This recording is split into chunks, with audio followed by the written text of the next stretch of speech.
Later, I forgot his title, Mr. Julius Mukwanas. And then the name of McBride has also come in, of course.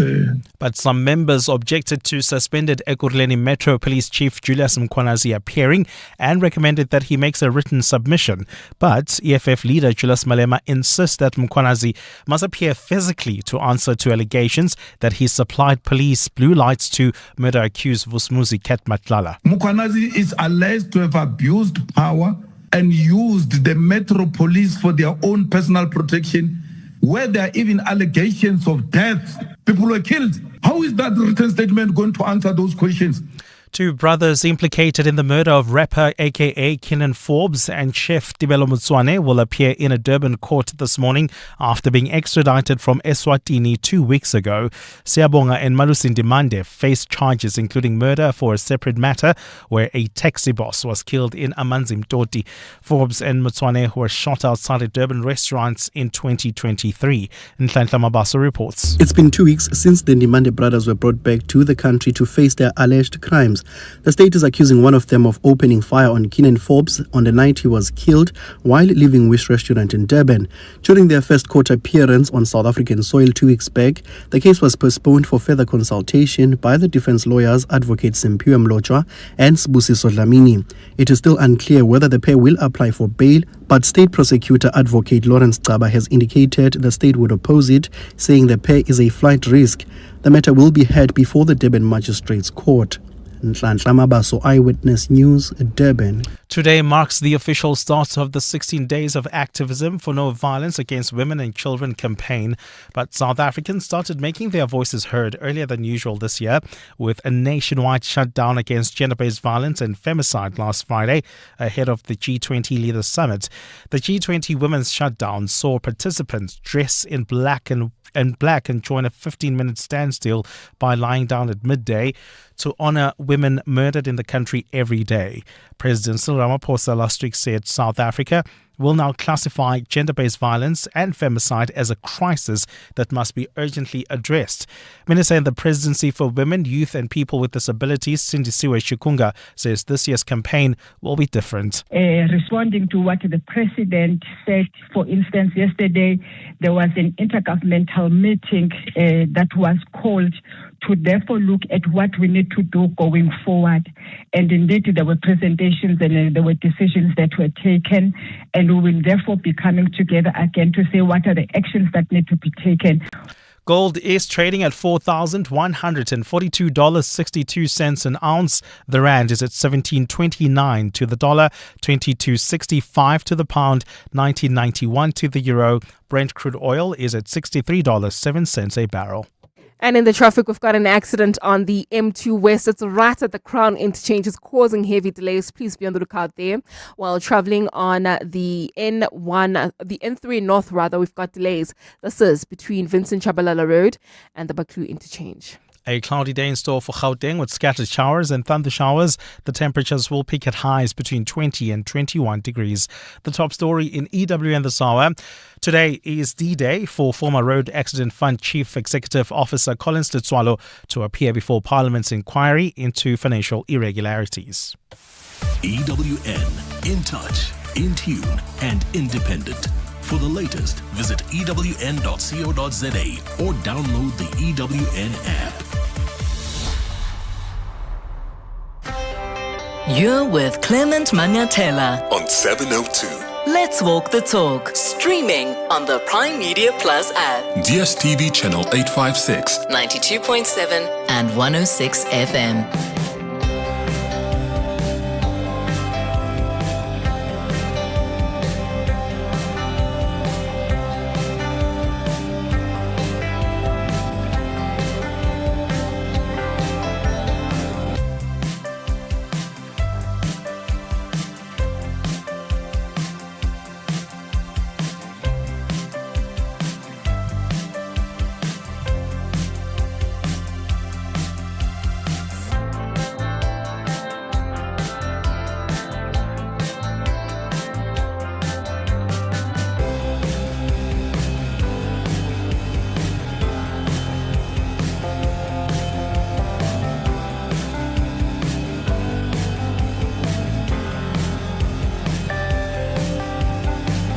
7 minutes after 9 o'clock. Dumelang, welcome to this Tuesday edition of the Clement Manyathela Show. Thank you for joining the 702 family this morning. I hope you're well this morning. Tomorrow is D-Day. Clement Manyathela is going to appear before the Parliamentary Committee from prison, Hoshimampuru prison. It's going to be an important testimony, so get ready, my friends. If you want to take leave tomorrow, you may wanna, or maybe suddenly call in sick because yay, it's going down. Or you don't have to. You can just sit in your office because we will take it live, and you can just listen to what's gonna come out of the testimony of Clement Manyathela. So I'm looking forward to hearing what he is going to expose. Remember, he promised on WhatsApp text that he's going to reveal it all. We'll take it live tomorrow.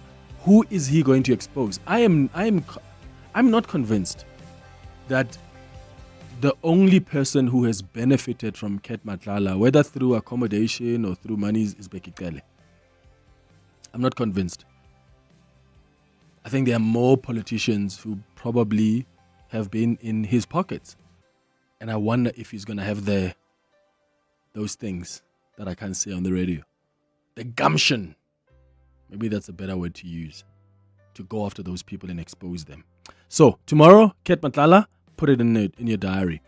What is going on in the MK party? Like, what is the MK party's game plan with regard to these men that they have sent to Russia to get training? You can already tell that the MK party is distancing itself from this. Tutuzilo Sambuza Zuma is the one that's sort of leading the charge. Kima?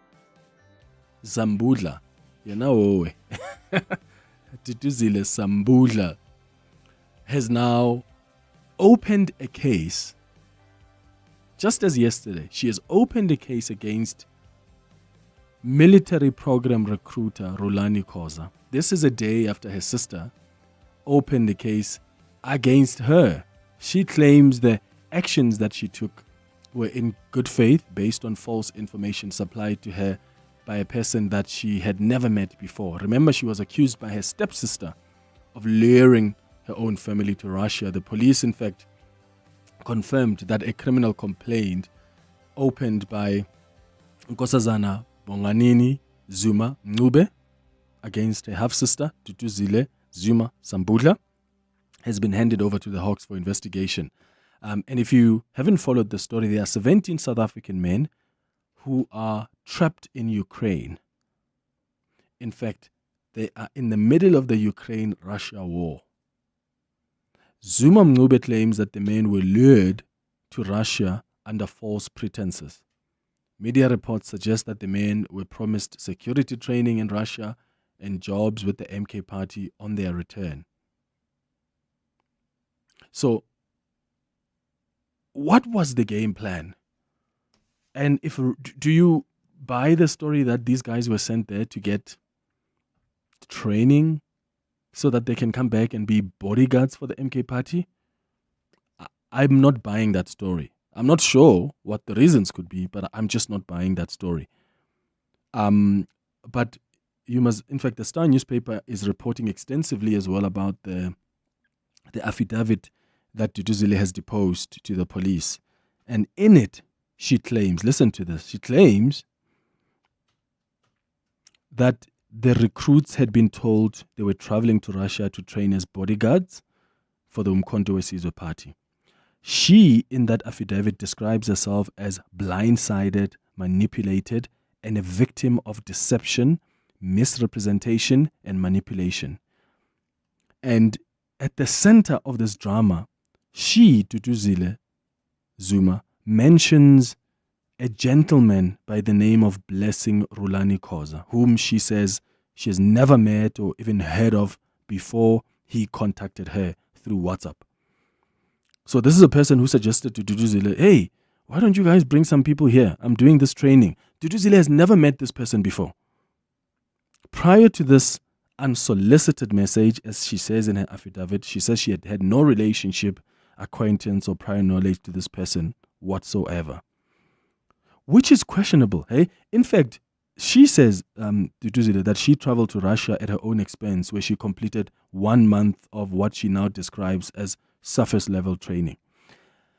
But you've never met someone. Guys, if someone reaches you on WhatsApp and says, hey, I know we don't know each other, but I offer training, security training in Russia. Why don't you bring some guys over here? I'm sorry, at the very least, the first thing I'm going to do is to find out who the person is.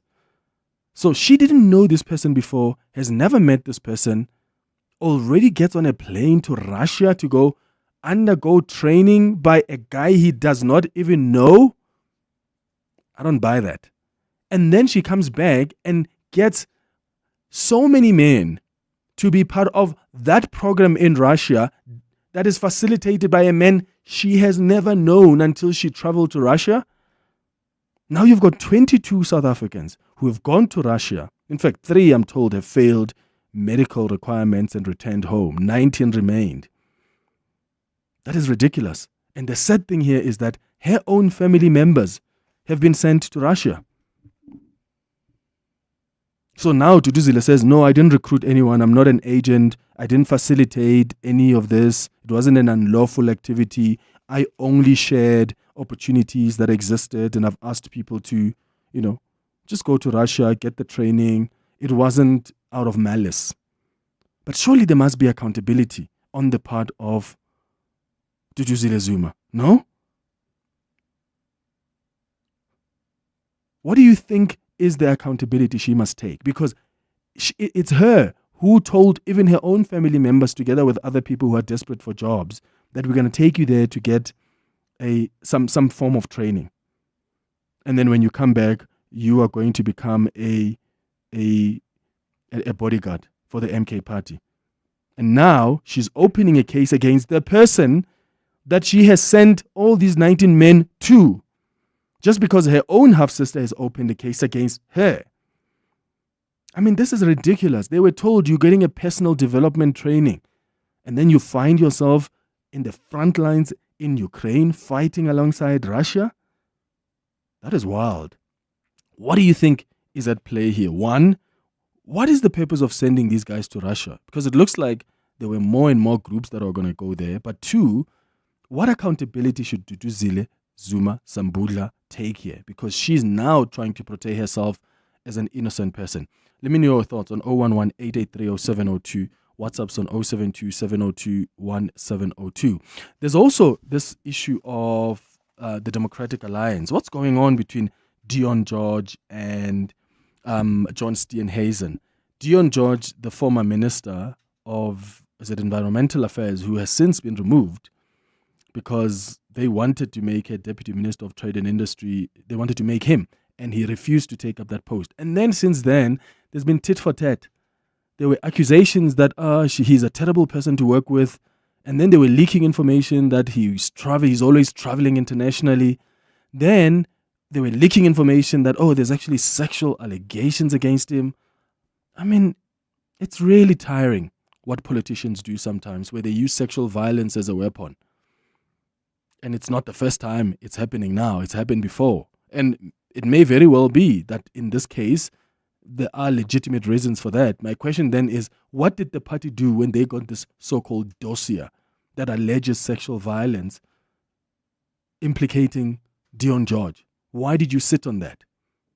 Oh, you're going to leak it now because it works for you, because there's a tit for tat. And then you've got reports now alleging Steenhuisen's poor management of his finances, because there's a report that the Cape Town Magistrates Court issued a default judgments against him in May for nearly 150,000 rand in unpaid personal credit card debt. So they're trying to say, Steenhuisen can't even manage his own finances. And Dion George stopped Steenhuisen from using the DA's credit card because apparently Steenhuisen didn't use it for party purposes, but also used it for Uber food delivery services. Again, when was this report compiled? And why is it only being leaked now, during this tit-for-tat spat? I mean, they're beginning to behave like children now. Helen Ziller has now stepped in. He says there's going to be a full investigation into what has happened between these two leaders. So let's wait and see how that is going to be resolved. But please, I'm interested in what your thoughts are on this tit for tat between Dion George and John Steenhuisen. At 10 o'clock, we're going to be in conversation with the Minerals Council South Africa CEO, Mzila Mtenjane. The council represents about 90% of South Africa's mining industry. So what needs to be done to create an operating environment in the mining sector to move South Africa's economy forward? Remember, at the G20 summit, one of the declarations were on critical minerals and how they should become a catalyst for value addition and broad-based development rather than just raw material exports. In fact, even at the B20, there's been growing talk about how the entire continent can benefit from its mineral endowment. So what role should South Africa play then in shaping a continental mineral strategy that balances, yes, the national interests, but with regional leverage? So that's a conversation at 10 o'clock. At 11 o'clock, we're going to do a World of Work feature. Today, we're discussing how to deal with boredom in your career. Do you ever feel like hours are stretching out at work, even though you're doing the same shift day by day? So we're going to look at that at 11 o'clock. We were supposed to do this conversation last week, but because of the live proceedings we were taking at the commission, we moved it to this week. At 11:30, we wrap up the show with our health and wellness feature. Today, we're discussing how to use anti-depressants optimally. This is part 2 of the conversation. Remember, in July, we spoke to Dr. Alicia Potter on the subject of when and why antidepressants should be taken. So there were so many questions that came through that we decided we'll do part 2 of the chat. So we do that today at 11:30. That's the show coming up over the next 3 hours. Clement Manyathela, streaming on the Prime Media Plus app. DSTV channel 856, 92.7 and 106 FM. Hi, Clement. I won't even bother taking leave or get excited about Kate Matlala's testimony. Remember the excitement and the anticipation we had when Ron Mohosi was coming on. He made us so excited only to have our balloons inflated by his gossip and verified claims. So yeah, I'm not getting myself too excited. We'll wait and see and hear tomorrow. Yeah, because our Ron Mohosi played us dirty. Clement, who paid for these guys to go to Russia? Somebody must have sponsored plane tickets or even accommodation. Who paid for them? Who did they pay to facilitate all this? If somebody was paid to facilitate, something fishy here, I think payment trail could lead us to where we want to see the perpetrator of this whole thing that got these guys landing up, also. And what is the purpose of sending them there? I mean, guys, if you want people to be bodyguards, do they need Russian training? Huh? If really you just want people to be bodyguards, aren't there security companies in this country that are accredited that you take them to train? Or maybe there's something called advanced protection. I don't know. But I'm sure security... Does anybody work for a security company in this country? Maybe you can help us understand what the difference is between what a security company in this country would offer as a training service for people who want to be bodyguards versus what a security company or whoever in Russia would offer to train bodyguards. I just think this is weird. And that's why now you've got all sorts of people saying, something is fishy here. I saw, in fact, Pumzile van Dam tweeted that, and I saw because a lot of people responded to this tweet and they were linking what's happening with these men sent by the MK party to Russia with the tweet that I'm going to read to you now by Pumzile van Dam. She tweeted, Pumzile van Dam is, if you don't remember, the former member of Parliament for the Democratic Alliance. She tweeted that, Maqabane, when you are ready, we need to discuss the people planning a coup. The realization has been eating at me for months. There's something very nasty and dangerous in the air and before our very eyes. My instincts really let me down. Has anyone also noticed? So that's what Pumzile van Dam did. And then, remember, there was a recent Afro Barometer survey that found 49% of South Africans would accept military rule, which was actually an increase from about 28% in 2022. So that was reflecting growing disillusionment with the South African democracy. This is a story that broke, how many? Probably about a month ago.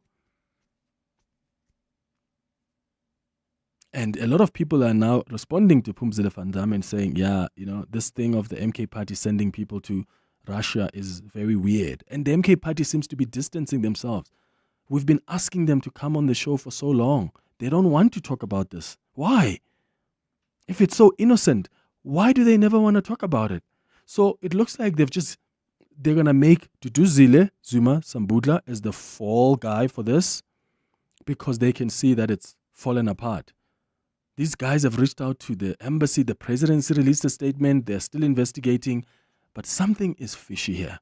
I'm telling you. I'm just not sure what it is. But it's just weird. And we should all be concerned. Eunice, you're calling us from Killarney. Good morning.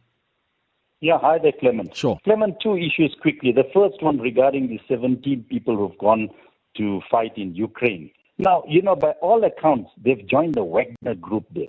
Now, the Wagner Group is an extension of the Russian government. They've been involved in various conflicts, whether it's the Central African Republic, Mozambique, Sudan, Libya, Syria, and they've been known to be a brutal force. Now, clearly, by all accounts, they're not going there to train as bodyguards, is what we've been told. My concern is when they come back here, you're getting people who have been joined a battle, hard mercenary group. And that is of concern. They're not going to be coming in and then getting re-employed as bodyguards. So, that's the first issue. The second issue, Clement, quickly, is about John Steenhuisen. Here's a guy who earns 2.6 million rand a year. Can we entrust him with the finances of this country when he says we're ready to govern? I mean, he's got 150,000 rand default on his own personal credit card. The judgment was taken. Now there's talks of him, using DA funds to buy takeout. I don't know whether it was KFC or Nando's or whatever. And do we really comes election time? They say we're ready to govern. Can we now entrust these people with the country's finances? So with the media, I also have to take this into account and question these people. Talking of Auntie Helen, are you aware, Clement, this last weekend where Auntie Helen was supposed to go to Lenasia for a rally there in the Lenasia Stadium, and there was huge demonstrations outside the stadium. The media hasn't reported on that. They cancelled it. She cancelled the event was cancelled by the DA there because she was supposed to get a red hot chili bite reception in Lenasia. Yeah, look, Eunice, there are other. What happens if we find out that the finance minister also hasn't, serviced or paid a credit card or monies that the bank lent him? Like, does that then suggest, this person can't manage their finances, therefore they have no capacity to manage state's finances? I don't know. I just think that, first of all, I would like to get context and maybe hear what John Steenhuisen has to say before I can make a conclusion that he's struggling to manage his finances.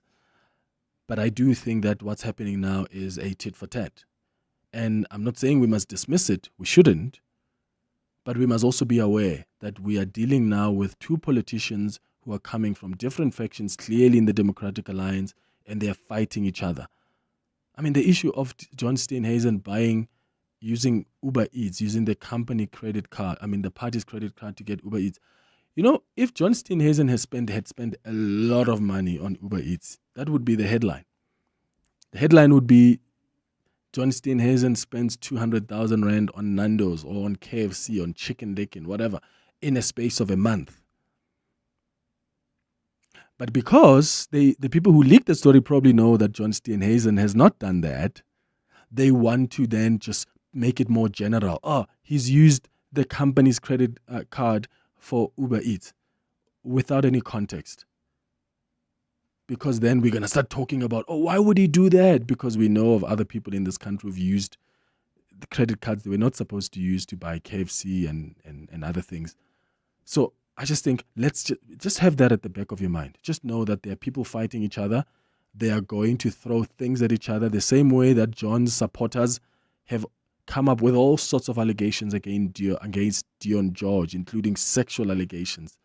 The same way that John Steenhuisen supporters have gone out against Dion George, but also Dion George supporters have gone out against John Steenhuisen and now suggesting that he's using the company's credit card to buy to get Uber Eats.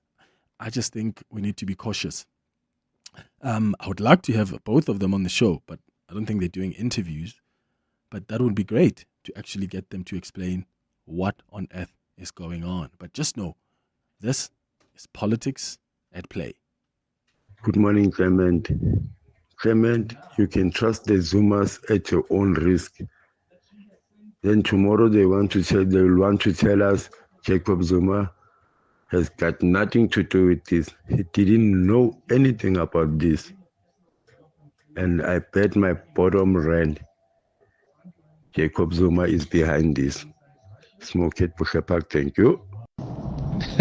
Clement, I think that your expectations of Duduzile are way too high. If you think she understands anything about accountability, then I think you misunderstand her.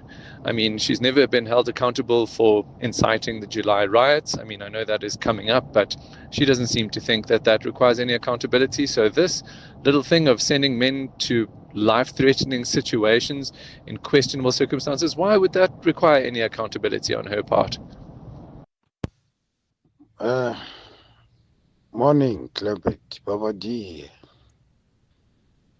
I'm not surprised about the DA. The DA has always had dossiers against other people.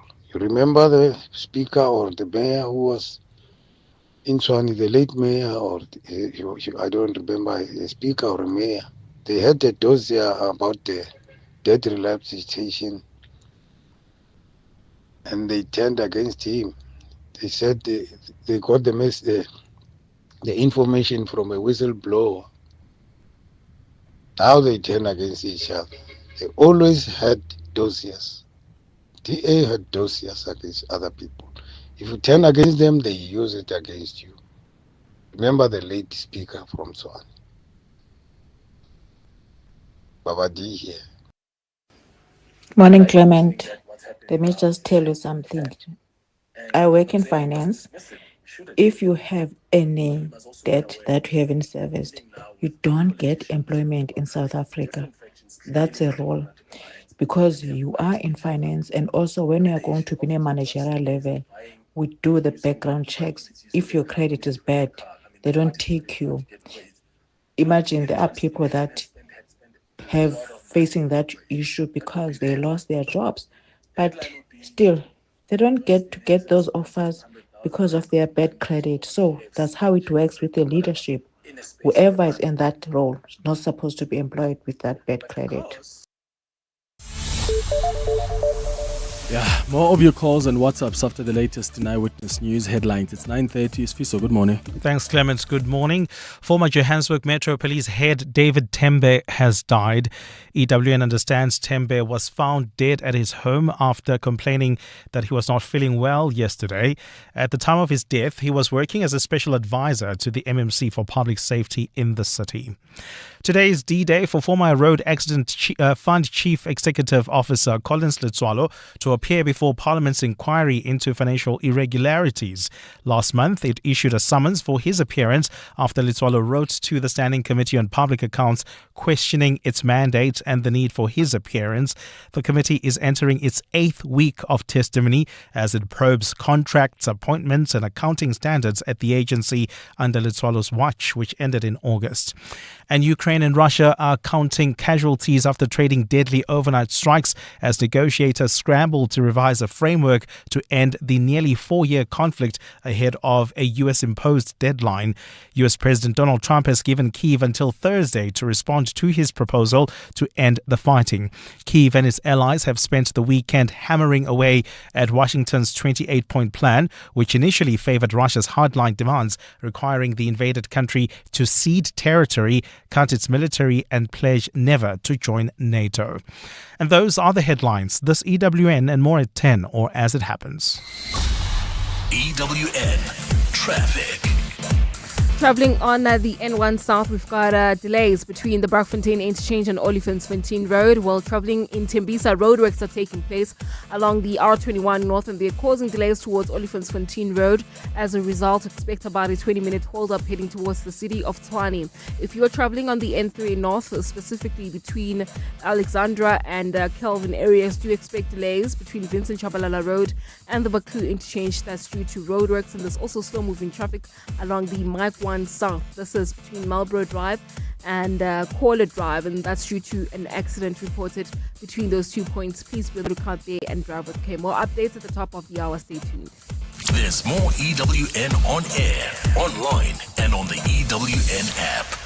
South Africa is taking its place on the world stage, and they've done that at the B20 and G20 Summits 2025. Telkom is proud to stand with the nation, building a digital future that reaches every community through reliable fiber, mobile and cloud networks. Telkom is connecting families, small businesses and young people to new opportunities. They're helping drive digital public infrastructure so services are easier to access for all. Telkom, the digital backbone of South Africa's future. Scams are upgrading faster than your phone software, and Quishing, it's the latest update you don't want. Quishing? Fake QR codes that send you to unsafe sites. For one scan, and they've got your details. I just scanned one at the airport. Scanning random stickers in 2025.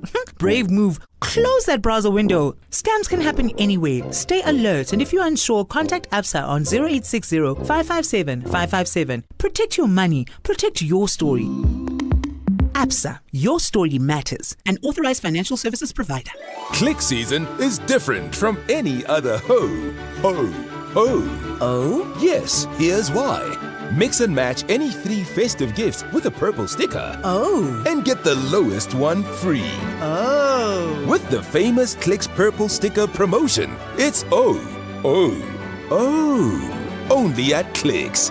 Feel good, pay less. Deals valid until 24 December or while stocks last. T's and C's apply. Psst. Hey, no longer feeling like the man you used to be? The man who has inside jokes with complete strangers.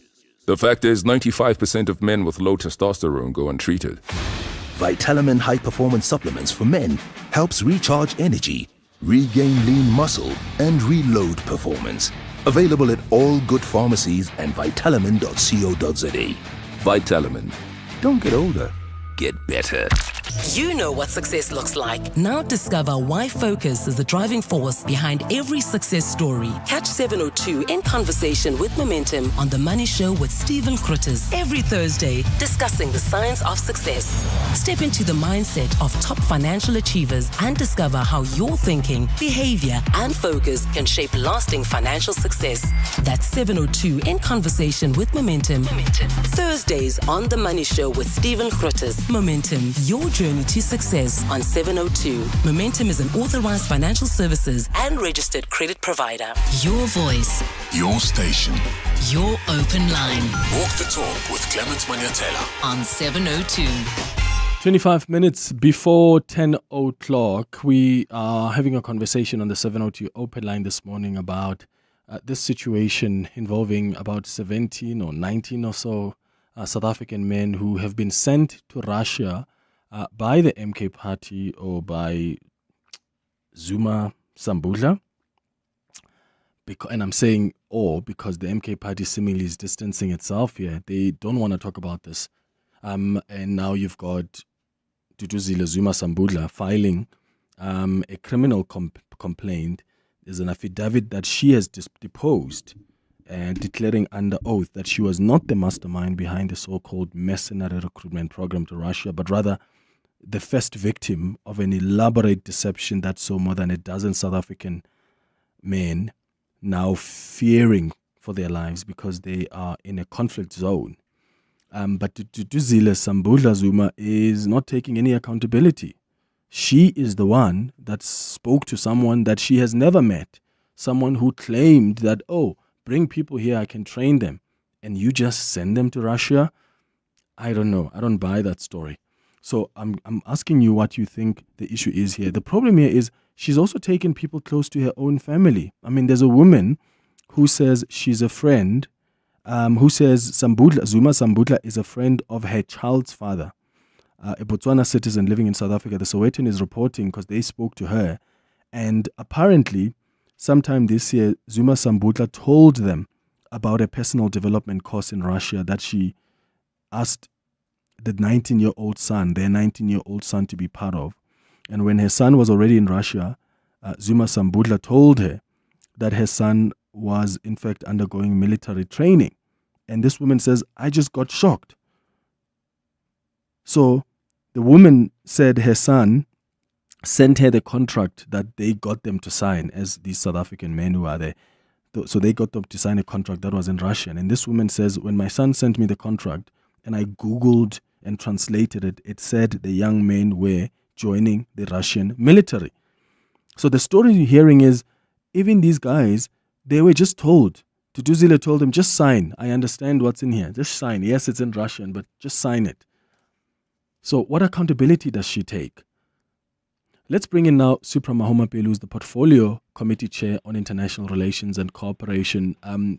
Thank you so much for making time for us. This is Portfolio Committee Chair in Parliament. Mr. Mahomapelo, good morning. Morning, Clement, and the listeners. You are welcome, my brother. How concerned are you as the International Relations and Cooperation Committee in Parliament about these men who are seemingly confused and frustrated and fearing for their lives on the front lines in Ukraine? And what are you doing about it to try and assist? Well, let's start by commending South Africans and Africa for the successful G20. We really did well as Africa and South Africa. And despite all the challenges we have, in the country and in Africa, we rose to the occasion. So we just want to commend ourselves, all of us there. Well, we are concerned as the Portfolio Committee about this matter. That's why we have issued a statement. Because, Clement, when you look at the laws of the country, particularly our Constitution, Section 198, it criminalizes missionary activities. It prohibits citizens from offering military-related assistance, including training, recruitment, and operational support to any foreign entity without prior authorization. Now, prior authorization is supposed to be done by the National Conventional Arms Control Committee. So we've issued that statement and have written to DERCO so that DERCO can give clarity on this matter. We have said they must do their own investigation or jointly with the South African Police Services, as the South African Police Services is busy with that matter. So very soon, tomorrow we are meeting the committee. I don't know whether DERCO, we are meeting the department. I don't know whether they'll take that opportunity to take us into confidence about this particular matter. Okay. What do you want us, because I think the presidency was the first one to release a statement on this. Have you contacted other people outside of, I suppose, government structures to try and understand what's happening? Because there are colleagues of yours, like Duduzile Zuma Sambula, who has admitted that she, in fact, actually is the one who was asking these guys, hey, here's an opportunity here, even though she says, I wasn't necessarily recruiting them, but I was alerting them to the opportunity that exists for them to be trained and to come back and be employed in South Africa. She's your fellow member of Parliament. Do you think you can seek clarity from her as well as a committee? This is a very serious matter in as far as the law of South Africa is concerned. So we can't adopt some informal processes because we know each other. And so it's not going to work that way unless herself, because Duduzile is a member of my committee, unless herself she volunteers clarity, we will stick to the institutional arrangements to deal with this matter, not on the basis of you knowing me and vice versa. Oh, she is a member of the committee. Yes, she's a member. Yeah. Okay. We're expecting her in the meeting tomorrow. Great. Maybe she can also answer some questions as well. We hope so. Yeah, I mean, sure. Supra Mahomapelo, thanks for making time. She's a member of the committee, then she must be able to answer some questions. She's at the center of this. She is the one who sent these men to Russia. So the committee is going all the way to the Department of International Relations, which has nothing to do with this. They've already said so. Government didn't even know. They were alerted when these guys approached the embassy in Russia. But here's a person at the center who has sent these people to Russia. She herself has gone ahead of them. She's the one that told them just sign the contract. And she sits in the committee, and the chairperson has not picked up a call to say, hey, committee member, what's happening? And tomorrow she's going to be there when the committee is questioning the International Relations Department about something she started. It's 18 minutes before 10. Let's go to more of your WhatsApps. Morning, Clement. Thanks for the show. With these 17 South Africans that are stuck in Ukraine, trust me, this pamphlet was circulating in most people, and I've got people that I know that are even Zimbabweans and South Africans that joined, that went to Russia. These are only the 17 that are captured, but there are still some there. Because when this pamphlet was circulated, I think it was 100,000 before training that you get. The visa was being approved in about 3 days. You could get the visa. And people were promised around 500,000 after the whole thing. So I have no idea who was circulating, but we were getting them. We were getting these invitations left, right, and center. And a lot of guys, especially Zimbabweans and South Africans, took it into consideration and traveled. Morning, Madimeja Ngwaku and Jobek. Madimeja, I don't buy that story of Dudusile Duma. So she's lying. You can't just talk to someone randomly on WhatsApp and just agree to everything without knowing the person. She's lying. She knows the person. She can't just fly to Russia and go meet someone, a stranger. No, she's lying. She must just come clean and tell the family what happened. Because I think there's monetary exchange here. They've received money. These Zuma families, they'll do anything for money. I'm telling you, they'll do anything for money. So she must just come clean and tell everyone what happened. So the people can go on with their lives and make plans so that those guys can come back to South Africa.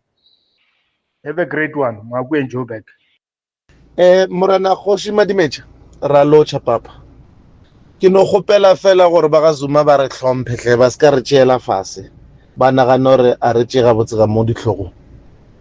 I mean, what company is this, or what organization is this?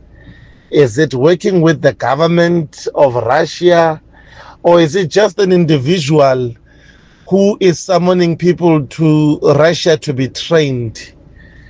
I mean, to train people to be security detail requires some form of registration or qualification and all that. Now she's telling us gore a mo tsebe ba ska re dira ditlela man they're irritating. It's quite insulting at this point, and if she does not she's not dealt with, she's going to be a big problem in this nation. Yeah, I mean, yeah. That's it. And we're supposed to just take it and believe it. Nicola on the WhatsApp line says, Clement, this supply of people to Russia is human trafficking in exchange for money. That's another element. Do we even know if there was any exchange of money? So these people who are supplied to Russia, what if there's a company that's actually paid for these people to be there? Or vice versa. What if it's the MK party or Duduzile who paid for these guys to receive training from there to come back and be bodyguards? Something is not making sense here. It's not making sense. Her half-sister lays a charge against her. She goes to the police yesterday, Duduzile that is, and says, well, actually, it's not my fault. There's a guy who just contacted me. Guys, you are the former President Jacob Zuma's daughter. A random person sends you a WhatsApp, you've never met them, and you already believe that they are facilitating a training program in Russia? Are you kidding me? And you fly to Russia when you've not met in this environment in the world where we know about human trafficking and how people end up getting into trouble because they end up being brought to countries under false pretenses. We know that. It's been in the news. And you still travel to Russia, you spend a month there, you come back, and suddenly you've got 20 men that you are ready to send to Russia to go undergo training. To even tell your friend's child's mother that, oh no, there's a personal development course. A 19-year-old child, well, teen, is sent to Russia because there's a personal development course. That's what you tell the family, but you actually know the truth. It's 12 minutes before 10. Whether it is a CCMA referral, problems with a mechanic, unfair blacklisting, or an uncontested divorce, Clientele Legal offers professional legal services to all South Africans. Our plans are affordable, and you receive up to 745,000 Rand worth of legal services per year. We cover civil, criminal, and labor-related matters.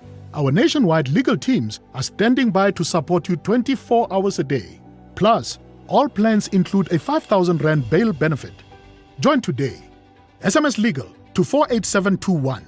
That's legal to 48721. Clientele General is an authorized FSP and licensed non-life insurer. T's and C's online. Standard rates apply. Don't miss out on playing Powerball and Powerball Plus for 57 million Rand in total estimated jackpots this Tuesday. That's right. Play Powerball for an estimated 51 million Rand and Powerball Plus for an estimated 6 million Rand today. Buy your tickets now in-store on nationallottery.co.za, the mobile app, cell phone banking, or simply dial *120*7529# for USSD. Panda Push-Up Play. Players must be 18 years or older. Play responsibly. Ituba is the proud operator of the National Lottery. A man driven to the edge. I don't know where you are. I don't know who you're with. When his beloved takeaway was taken away. I will look for you. I will find you. And I will eat you. It's the summer of stars at Simply Asia. Stand a chance to win a Toyota Starlet when you spend 200 Rand or more on our famous flavors. Order now. Simply Asia, connecting the Thaiway. One of the most important gatherings in SA's local government calendar is here. The 2025 Saga National Members Assembly. 25 to 27 November at the Durban ICC. Catch the Clement Manyathela Show live from the National Members Assembly this Wednesday as we take you inside the conversations shaping the future of our municipalities. Don't miss all the expert insights, high-level discussions, and the voices of leaders committed to delivering better services to communities across the country. That's the Clement Manyathela Show, live from the 2025 Salga National Members Assembly, this Wednesday on 702. Your voice. Your station. Your open line. Walk the talk with Clement Manyathela on 702. All right, 9 minutes before 10 o'clock. Let's go back to your WhatsApps. Hey, morning, Clem, Aubrey and Festivus. Clement, I think the real issue with the saga of these guys going to fight for Russia, we see one Mr. President or former President Jacob Zuma still having a hand or meddling in the affairs of the country. Jacob Zuma is responsible. The daughter must have been the one who has done the deeds, but Jacob Zuma is involved in all of this. Jacob Zuma was close to the Russians. Let's just not say maybe Putin straight, but he is close to the Russians. So there is something that Ubaba knows very well. And as I'm saying, he keeps on disturbing the affairs of our country, Ubaba Jacob Zuma, even though he's not the president anymore. So the matter of Jacob Zuma, we need to deal with it. In fact, the African National Congress must deal with this issue of Jacob Zuma because they are the one who gave the birth of Jacob Zuma. So they are the only ones who can deal with Jacob Zuma. I know it's the daughter now who's alleged to have done 1, 2, 3, but I can say now, Clement, Jacob Zuma is involved. As I'm saying, he has close ties with the Russians. Thank you, Clement. Clement, the purpose, the end game is money. Money. One of your listeners there is spot on. follow the money, follow the money. These guys didn't pay anything. They were just picked up. They're desperate for jobs, positions, wherever, MK. They were just picked up and put on a plane straight to the war zone. The end game, it's money. It's money. Tutuzile, Zuma, and whoever else is involved in these things were paid lekker sums of money. Mali, mali, mali. Follow the money. Good morning, Clement, and good morning to 702 listeners as well. I wanna this thing here, MK party le Russia bench. It's very worrying. But I mean, if you want to train people to be bodyguards of MK party, why do you send them to Russia? Do they need military training for that, to be security guards? And now you must remember how, like, when John Lopez suspended Colin Makubele, Jacob Zuma was not in the country. He was in Burkina Faso. He went there to fraternize with Traore. So, Burkina Faso and Russia, but I mean, no, something is up there. Something is cooking, Clement. Just read between the lines. Thanks for your question as always. Great impact on back. And by the way, Russia, wasn't there a story about Russia deploying troops in Burkina Faso, replacing the Wagner mercenaries group? Who knows? And Jacob Zuma was there. Recently, we saw the pictures that they were posting. In fact, they were celebrating that. And look, we may not know if there is a connection here at all, but when you've got an organization that doesn't want to come out and clarify what the hell is going on, of course, people are going to go wild with their thinking. You end up just thinking, what is going on here? And you start imagining and creating and connecting the dots, some of which may not even exist, but you are left to do that because the party doesn't want to talk, which makes it even more suspicious. Yeah, Zuma is running the country and his family. But anyway, so it's quite unfortunate. I think that family or the 17 men, they were thinking we've got connections, but sometimes connections can lead you to situations like this.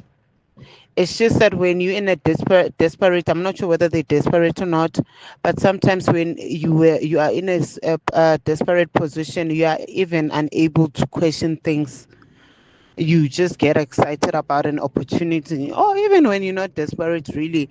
If there's an opportunity for you to do something that you never thought you'll ever do, like an opportunity to go work in Russia, I'm sure I would have also fallen for it. It's sad for those people, but I'm not sure about the Zuma lady. I came feel like, I know what. Anyway. This Russia thing is a bit strange. There were influencers lowering people to join programs in Russia, in the likes of Sain Bougie and the other influencers who were lowering people to apply for these opportunities that are in Russia. Now, the Zuma family is lowering people for opportunities in Russia. Who else? Perhaps we must look at in what other form are people being lowered to Russia? Because if the influencers appear to have been recruited to advertise and lower people to Russia, now the Zuma family is doing it. Who else is recruited by Russia to lure people into joining these recruits in Russia? Something must be investigated on who else is doing this.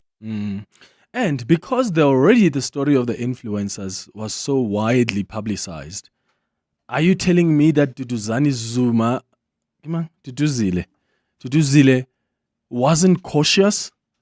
Guys, we're not children. Already it's known that, hey man, there are influencers who were taken to Russia and they were told to advertise things that are even false. And then you get a WhatsApp as a member of parliament, Nochal.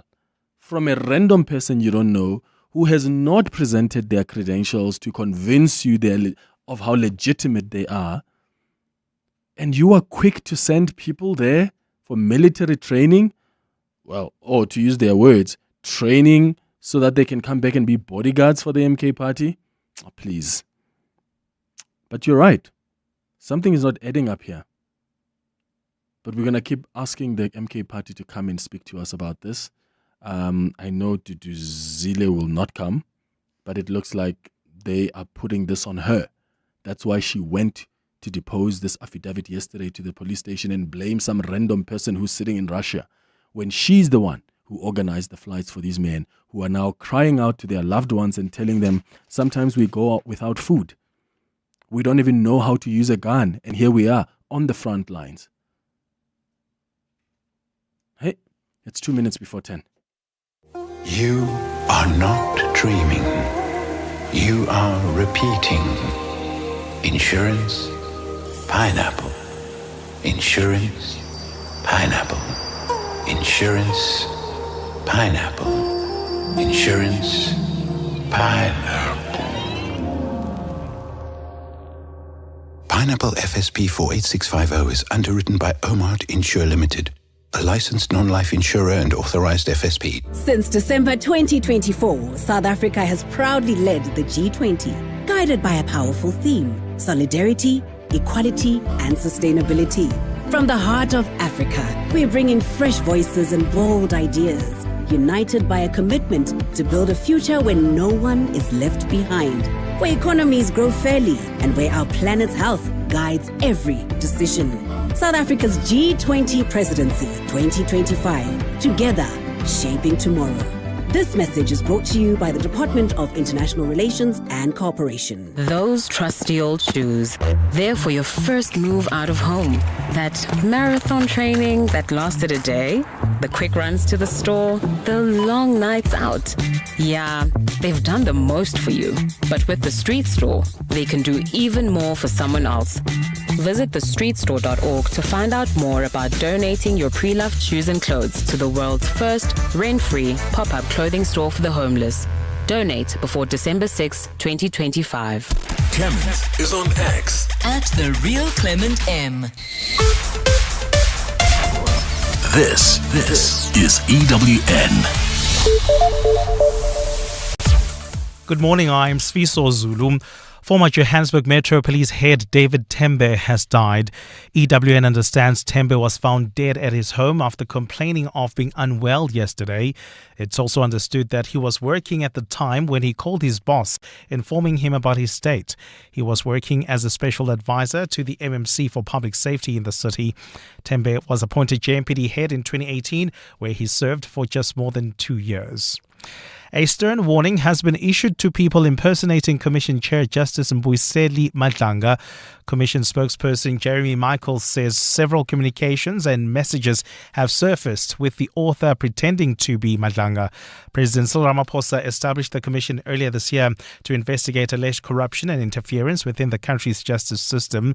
Michaels says the commission is investigating 2 cell phone numbers that are being used. The impersonator have threatened attorneys involved in litigation if they did not adopt a course proposed by them. They've sought to force organs of state to act against their own interest. They've attempted to extort money from individuals, public office bearers, or organs of state. And they've also requested to be given money, and they've solicited bribes. Michael warns that there will be serious consequences for the people responsible. The Commission also wishes to warn that persons found guilty of attempting to interfere with the work of the chairperson or its commissioners are liable to a fine or imprisonment for up to 6 months.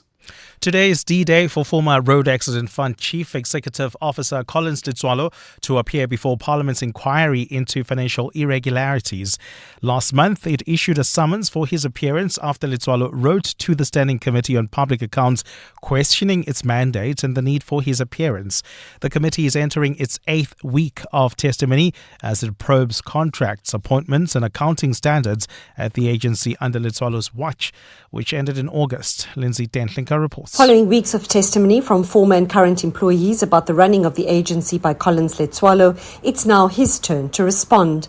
Witnesses have testified how he populated his office with a hand-picked parallel structure, including finance, investment and security portfolios, that staff have been on suspension since 2021, and that the agency, funded by the fuel levy, paid millions for his personal security. Scopa chairperson Zongezo Zibi says attempts to serve him with a summons have come to naught. They've attempted to locate Mr. Letsoalo at various addresses. They have not been able to find him. The one address which he had given to us was not inhabited. On Friday, Parliament sent the summons to Letsoalo's phone messaging services and posted a redacted version on its digital platforms. Failure to comply with the parliamentary summons could result in criminal prosecution. Lindsay Dentlinger, Eyewitness News, Parliament.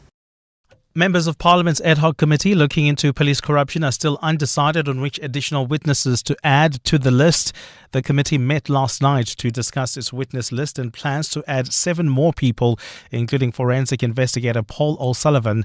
O'Sullivan last week came under fire for allegedly sending a threatening message to witness Cedric Nkabinde, who implicated him in police interference. Committee chairperson Soviet Lechanyane. There is a Mukhanasi from Ekuruleni, I forgot his title, Mr. Julius Mukhanasi.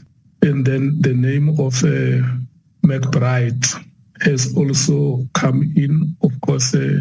But some members objected to the suspended Ekuruleni Metro Police Chief Julius Mukhanasi's appearance and recommended that he makes a written submission. But EFF leader Julius Malema insisted that Mukhanasi must appear physically to answer to the allegations that he supplied police blue lights to murder-accused Vusmuzi Katmadlala. Mukhanasi is alleged to have abused power and used the Metro Police for their own personal protection, where there are even allegations of death. People were killed. How is that written statement going to answer those questions? And Ukraine and Russia are counting casualties after trading deadly overnight strikes as negotiators scramble to revise a framework to end the nearly 4-year conflict ahead of a US-imposed deadline. US President Donald Trump has given Kyiv until Thursday to respond to his proposal to end the fighting. Kyiv and its allies have spent the weekend hammering away at Washington's 28-point plan, which initially favored Russia's hardline demands, requiring the invaded country to cede territory, cut its military and pledge never to join NATO. An updated version aiming to uphold Ukraine's sovereignty was threshed out over the weekend at an emergency talk meeting in Geneva. The president of the European Commission, Ursula von der Leyen, has criticized the proposal that Ukraine give up some of its territory as part of Trump's peace deal. Ukraine's territory and sovereignty must be respected. Only Ukraine, as a sovereign country, can make decisions regarding its armed forces. The choice of their destiny is in their own hands. Gold is trading at $4,135.67 an ounce. The rand is at 17.25 to the dollar, 22.64 to the pound, 19.88 to the euro. Brent crude oil is at $63.01 a barrel.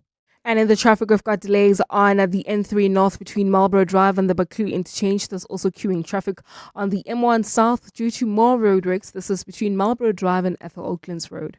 A cloudy day in store for Gauteng with scattered showers and thunder showers. The temperatures will peak at highs between 20 and 21 degrees. The top story in EWN this hour: former Johannesburg Metro Police head David Tembe has died. EWN, in touch, in tune and independent. For the latest, visit ewn.co.za or download the EWN app. You're with Clement Manyathela on 702.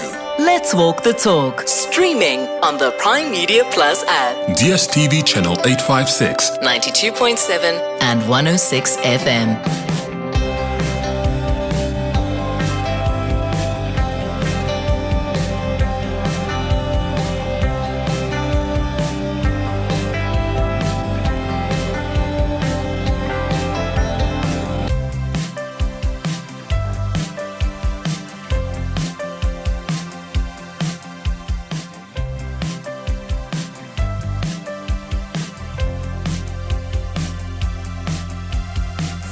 7 minutes after 10 o'clock. Dumelang, welcome to the second hour of the Clement Manyathela Show. Thank you for staying with us here on 702.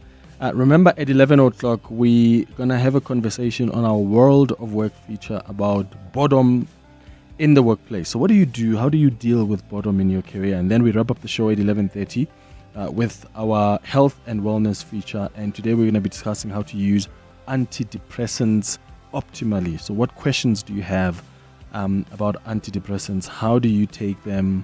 Have they helped you with anything? That's a conversation we're going to have. It's actually part 2. If you remember back in July, we did part 1 of this conversation, but we couldn't get to everything, but also we couldn't get to more of your questions. So we've dedicated today to just wrap up that conversation. That's what's going to come up on our health and wellness feature at 11:30. You're with Clement Manyathela. 702. But right now, we start our conversation with the Minerals Council South Africa. The CEO, Mzila Mtenjana, is in studio with us. Thank you so much for making time for us, Mr. Mtenjana. Good morning. Clement, it's a pleasure, and thank you very much for the invitation to come and have this conversation with you. Yeah, and it's an important conversation because as the council, you represent about, is it 90% of South Africa's mining industry? Yeah, we proudly say more than 90%. More than that. Of South Africa's mining industry by sales of production. Yeah.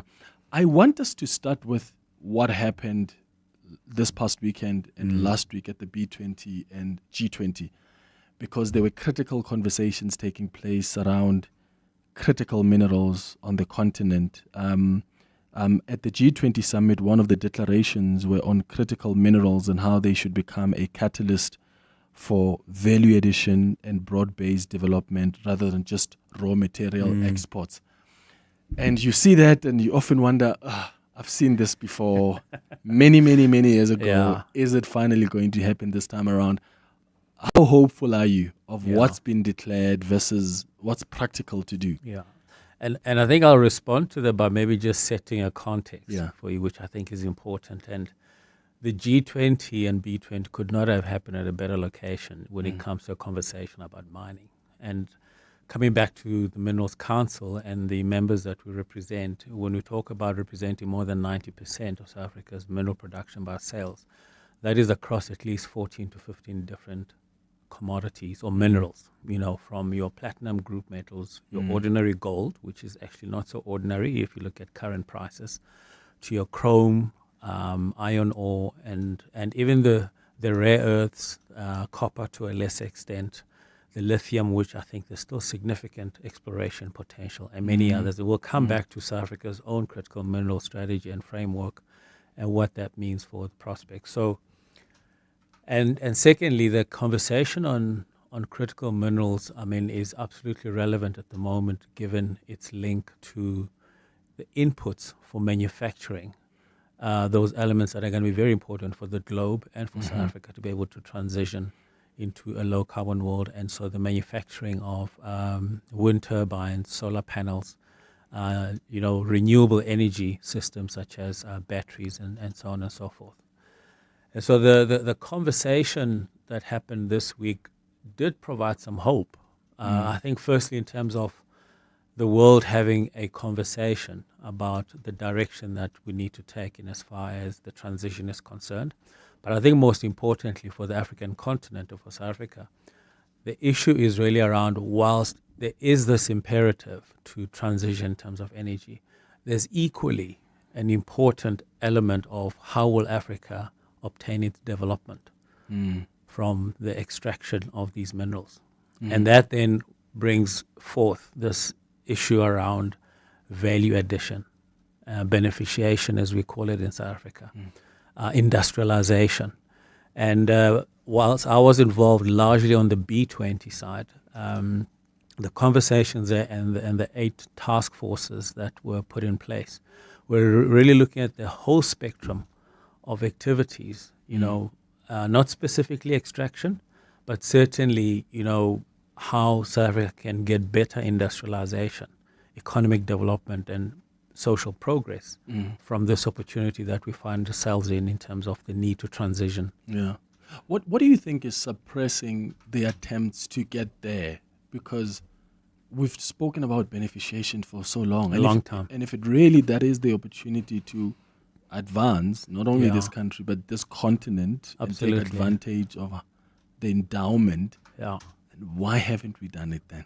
So, and that's a very important question that you're asking, Clement. And the way we've been engaging with it, with the team within the Minerals Council, is first and foremost to say we shouldn't talk about beneficiation in South Africa as if it's the first time or it hasn't happened. South Africa is quite advanced in terms of its industrialization, firstly compared to the rest of the continent, and it's not quite on par with some of the advanced economies. But let's look at how we got to where we got to maybe 10, 15 years ago in terms of our industrialization. And it's a point I made recently, as yesterday in a speech, that South Africa comes from an era where it produced amongst the cheapest electricity in the world through Eskom. From that, and during a time of sanctions in South Africa, it was able to industrialize, creating the likes of IDC just next to here. From a financing perspective, DBSA, what then was ISCO, which has now become ArcelorMittal. There were and a lot of the industries that were created have continued to be successful until we hit a huge glitch with challenges with our electricity. And so the conversation now has been this deindustrialization, where we've seen a closure of many manufacturing. So I think to come back to your question, perhaps I think we've forgotten what makes for industrialization and beneficiation. At the center of it is the need for reliable supply of energy, electricity. Yeah. And secondly, I think affordability of electricity, because that provides for competitiveness of those manufacturing entities. How does it threaten that, like the competitiveness and the long-term operational stability? Because I think as an industry, you've raised concerns about the more than 900% increase in electricity tariffs for large energy consumers. What is the consequence in the long term? So eventually, the cost of your product, because you're not competing in a vacuum. There are many others who can do the same as you. And those that you compete with, try and do it as cheaply as possible. Firstly, to be able to make a profit. But I think also as part of making that profit, to ensure that you deliver those goods at an affordable price to the end customer. And so what needs to be considered in terms of South Africa is that where are we relative to the markets that we supply? Whether it is the raw goods or the finished goods. Because that cost of logistics as well, and that might even prompt another question in terms of where we are in terms of our logistics, is important. So you need to consider not only the cost of production, and here where the cost of production is concerned is quite high, and the proportion of electricity has been increasing extraordinarily. And then you add all the other costs, transport. This is just still on land to get to the port costs. And then if you get it to offshore markets, there's additional shipping costs. So that whole value chain matters in terms of how competitive you are. There have been concerns as well around the aging and inadequate electricity transmission infrastructure. Given that South Africa will need massive capital investment to expand and modernize that grid to accommodate the growing supply of renewable energy. How concerned are you about the transmission constraints, and is that now what's going to be like the major bottleneck for the mining sector? Yes, is a short answer. And equally, it's a huge opportunity. So the stance we're taking as an industry is that I think there continues to be a role for what we call base load, and which is currently your coal-based energy, owned by Eskom and operated by Eskom. But we've seen that as a result of the lag in investment in that infrastructure, there's had to be an expediting the investment in renewables. And the biggest breakthrough was when the policy position was taken that for anything less than 100 megawatts, you want to minimize the regulatory requirements and the administrative burden. And that locked a significant amount of investment to the point where the mining industry is actually, leading in terms of the size of investments that it has made, and understandably so from a risk management perspective. Now, where a lot of this investment has been made, particularly when it comes to wind, and I think we're seeing this in terms of solar as well, which is the Northern Cape is the best location in terms of solar intensity, and then the Western Eastern Cape from a wind. But those are areas that are not endowed in terms of transmission lines. And so I think we're now at a point where from a generation and an installation of this generation capacity, that is no longer the big question. And that can increase a lot more if we can get the transmission in place. There's been a number of 14,000 kilometers that has been mentioned in terms of just the current need for transmission. And probably if you then add on top of that the expected growth of the economy to maybe 3-5% and higher, I think there'll be a lot more investment required. So, we need to expedite that and to see that coming through. The restructuring of Eskom is something that will also open the doors for that investment to come through with the clarity in policy and structure. What about Transnet and the logistical failures there? How big of an issue has that been for the mining sector? And is it getting better? Because I don't remember if they actually met the 60% target of the performance targets. But that was a big thing in terms of just reforming the entire sector. So, both Eskom and Transnet have been a significant issue, a concern for the mining industry. Let me explain to you why. So, there's two categories that I like to divide the industry in. There's the precious metals, which is, your platinum and gold and diamonds. And that's about 40 to 50% if you stretch it of the whole industry. And then you have what we call the bulk commodities. And these are your coal, iron ore, manganese, largely developed in the Northern Cape, but also in terms of Mpumalanga with coal. And why I categorize them that way is that from an electricity perspective, the precious metals in terms of smelting and refining, as well as some of the bulk, is very important. And so when we had load shedding, there was significant impact on that. And this came through in the budget, you'll recall. Now, when it comes to Transnet, a lot of the bulk commodities and the minerals that we produce are destined for not only domestic, but also exports. Yes. And that's another 40 to 50%. So when Transnet falters, as it has in the past, that resulted in a lot of these mining companies having to reduce their production capacity to be on par with the rail capacity. And so it's had a significant impact. So you asked the question, what's the performance currently? I think we've seen a bottoming out of Transnet freight rail specifically. And what I mean by that is we're seeing an upward tick for the past 2 years. Okay. And that has been a function of, I think, Operation Vulindlela in terms of, the National Logistics Crisis Committee, of which the mining industry has played a very, very important role in that. But equally, we've also had, member companies who are direct clients of Transnet and TFR playing a very important and collaborative role with Transnet in terms of addressing very specific and operational issues. And I think the combination of these things is actually contributing to the improvement in Transnet performance. They're not quite reaching their targets, but through our engagements, I know that there's a significant amount of effort to reach the targets. And also I must add the support that they're getting from the Transport Minister, Ms. Barbara Creasy. Yeah. 21 minutes after 10 o'clock, we're having a conversation this morning with Mzila Mtenjana, who is the Chief Executive Officer at the Minerals Council. If you've got questions, maybe you want to comment also just about the state of mining in the country, you can give us a call on 011-883-0702. You can join this conversation by sending a WhatsApp as well on 072-702-1702. Step into a summer of extra with free gifts from Vodacom on all summer deals. Like the Samsung Galaxy S25 FE for just $569 per month over 36 months on a 1 gig Red Core plan. You also get free Samsung Galaxy Buds Core worth $999. Plus, get 5 gigs YouTube data for 3 months and 2 months free YouTube Premium. Available in-store and online. T's and C's apply. Further together. Vodacom. Mom, I know what I want to be when I grow up. Oh, really? I want to be an astronaut.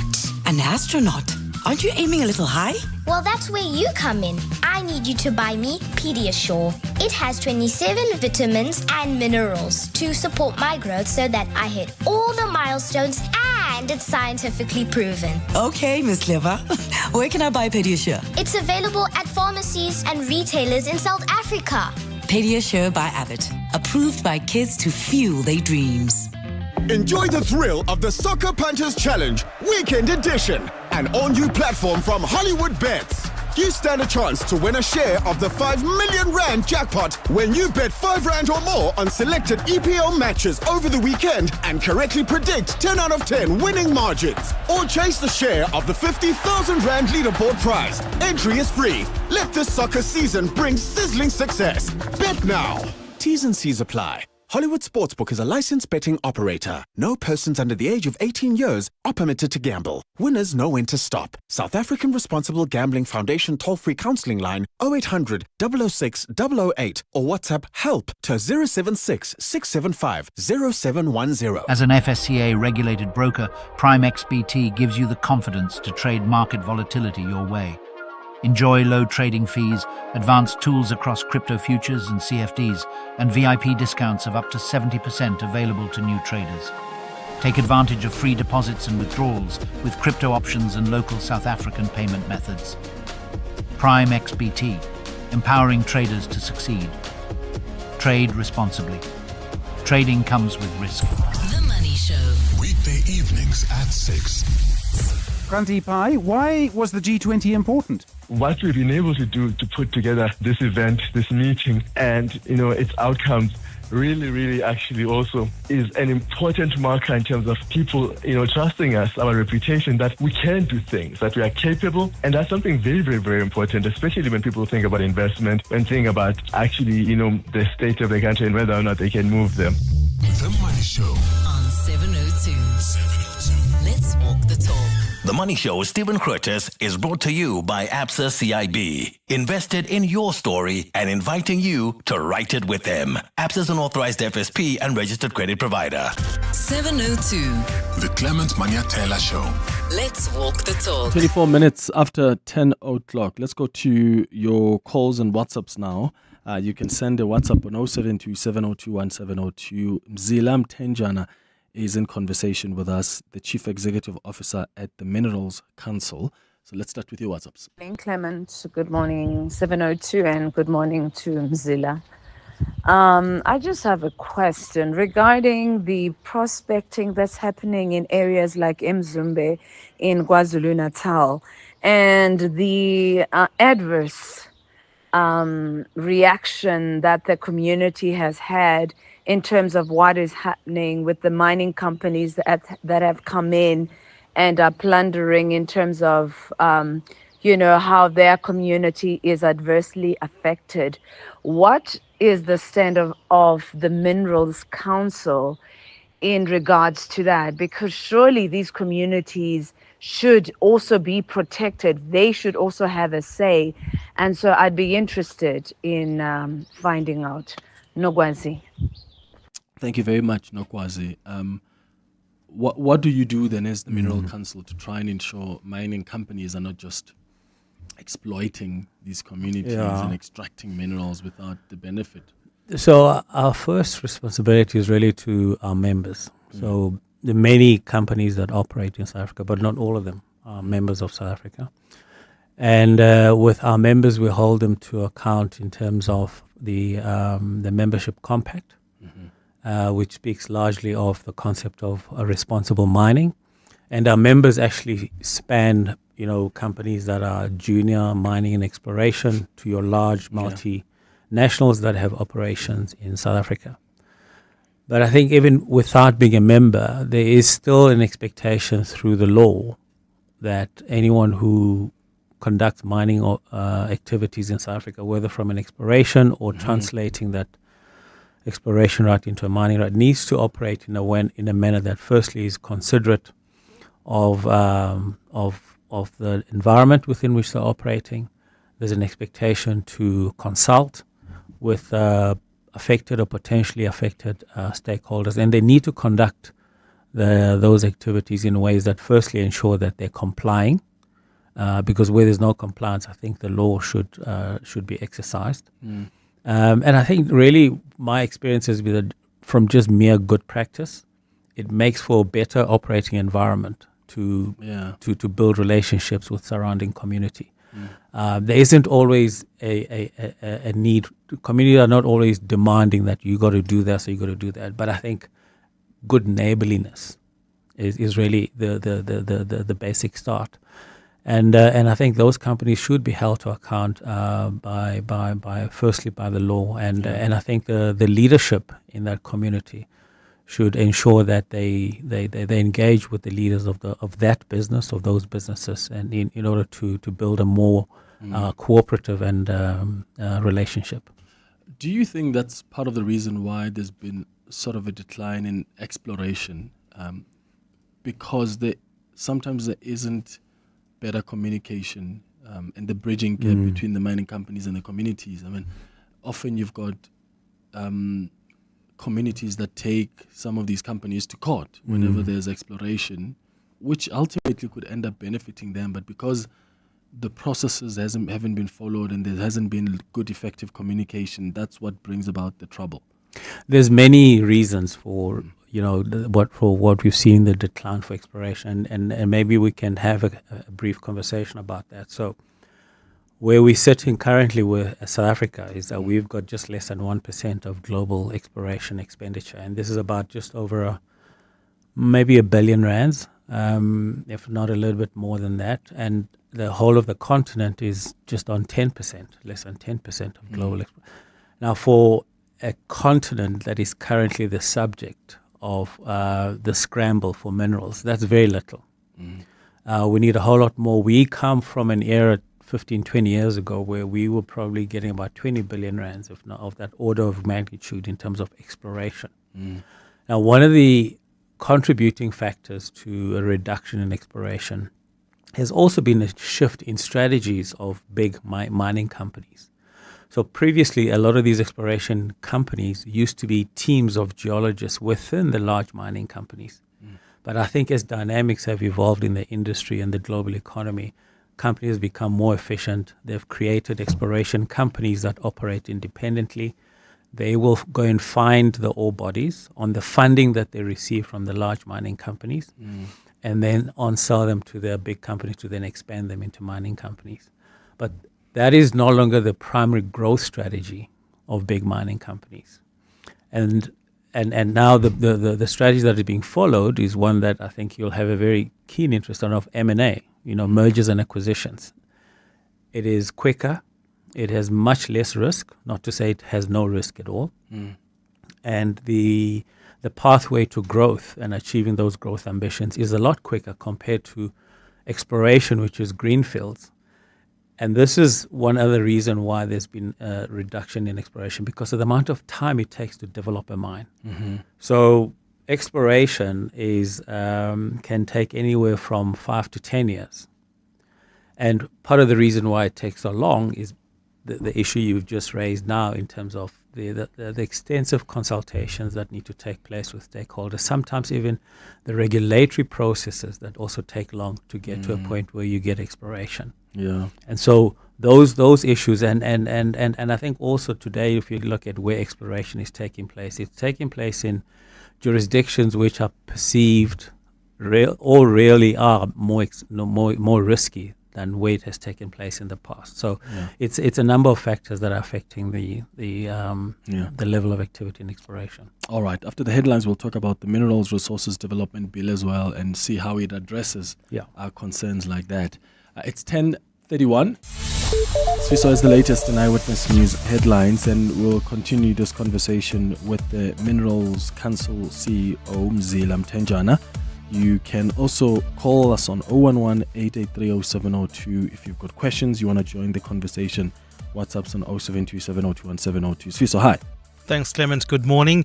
Hawks captain Dale Norkia has concluded his testimony at the Madlanga Commission following a brief appearance this morning where he spoke about the arrest of alleged underworld figure Katiso Katie Molefe.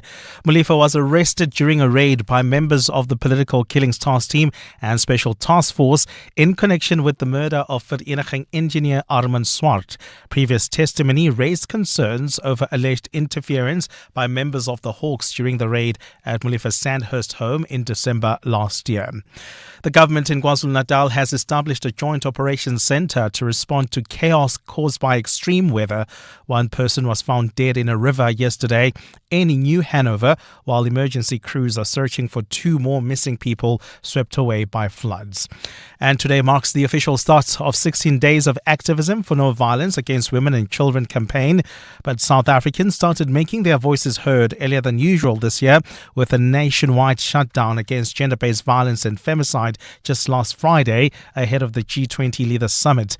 The G20 Women's Shutdown saw participants dressed in black and joined a 15-minute standstill by lying down at midday to honor women who have been murdered in the country each day. And those are the headlines. This EWN and more at 11, or as it happens. EWN Traffic. While travelling in Calvin, we still have got those roadworks taking place along the N3 North, causing delays between Vincent Chabalala Road and the Baklu interchange. There's also queuing traffic on the N3 South just as you approach Vincent Chabalala off-ramp. If you are travelling in Boksburg, more roadworks are causing delays on the N17 East. This is between Osborne Road and Carnival City entrance. Please be on the lookout there. If you're heading towards areas like Jet Park as well as Benoni, your best route at this particular moment is the N12 East. While travelling on the M2 West, we've got an accident reported right at the Crown interchanges, causing delays as we come out of Boyson's Road.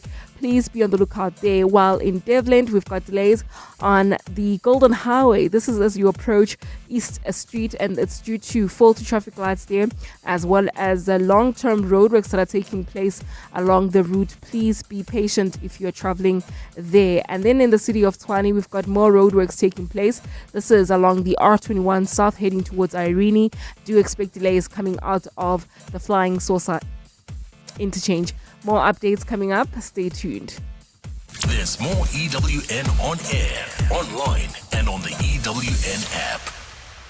From the Eastern Cape to wherever the debt leads, the Peugeot Land Track is built for the South African way of life. See 2 teams go head-to-head in the Most Debt Wins Challenge, conquering dust, mud, and every obstacle our land can throw at them. It's not about getting there first. It's about how far you can go. Watch the story unfold on Prime Media Plus every Monday for new episodes, and visit peugeot.co.za, a Peugeot Land Track, where the most debt wins. Access to the internet is vital for any country to grow. That's why the recent 6.75 billion rand digital infrastructure deal that Standard Bank Corporate and Investment Banking facilitated between Telkom and an Actors-led consortium is so transformational for South Africa. It unlocks growth and provides internet access to underserved communities who will now have access to the internet for the very first time. Search CIB Stories of Impact to watch the full story. Standard Bank is an authorized FSP and registered credit provider. T's and C's apply. Let's live more. Bring your daydreams to life with Norwegian Cruise Line, sailing to over 400 exciting destinations around the world on 21 spectacular ships. Explore iconic landmarks in Europe, hot islands in the Caribbean, and much more. When it comes to dream holidays, think NCL. For the best cruise deals, visit ncl.com or contact your travel agent. Restrictions apply. From service delivery innovation to the future of local governance, the 2025 Saga National Members Assembly is here, happening at the Durban ICC from the 25th to the 27th of November. You can catch this show live from the assembly tomorrow as we take you inside one of the most important gatherings in South Africa's local government calendar. Hear from policymakers, experts and practitioners driving meaningful change on the ground. Brought to you by the South African Local Government Association, inspiring service delivery on 702. You're with Clement Manyathela. 702. Let's walk the talk. It's 24 minutes before 11 o'clock. We are continuing our conversation with Mzila Mtenjana, who is the Chief Executive Officer at the Minerals Council. And I want to go to more of your WhatsApp voice notes on 072 702 1702. I've got some questions coming through as well here on text that I'll get to. But let's start here. Hi, Clement and the team. My question to your guest is, as the regulator, can someone trace who is buying our minerals or where our minerals are exported to? The reason why I'm asking this question is with regard to the minerals that are mined by the Zamazamas. Can someone trace who is buying those minerals?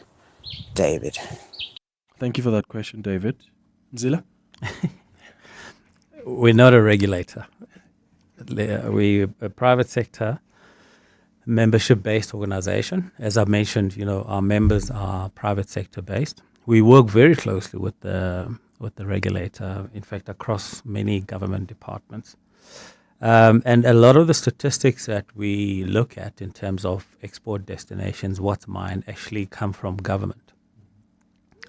And given the diversity of the minerals, these exports go to different parts of the world, from the West, America, where PGMs are quite important for auto catalysts, to chrome in China for steel manufacturing, iron ore in China as well, manganese. So it's across the world, as well as some of the African countries. And I think that's where there's an opportunity for even more minerals, not only to be exported, but in terms of exchange for manufacturing. When it comes to the Zamazamas, I mean, and this is something that I was personally involved in from a gold perspective early in the year, you'll recall, in the West Rand. And I think first and foremost, it's, we must distinguish between illegal mining, which is associated with Zamazamas.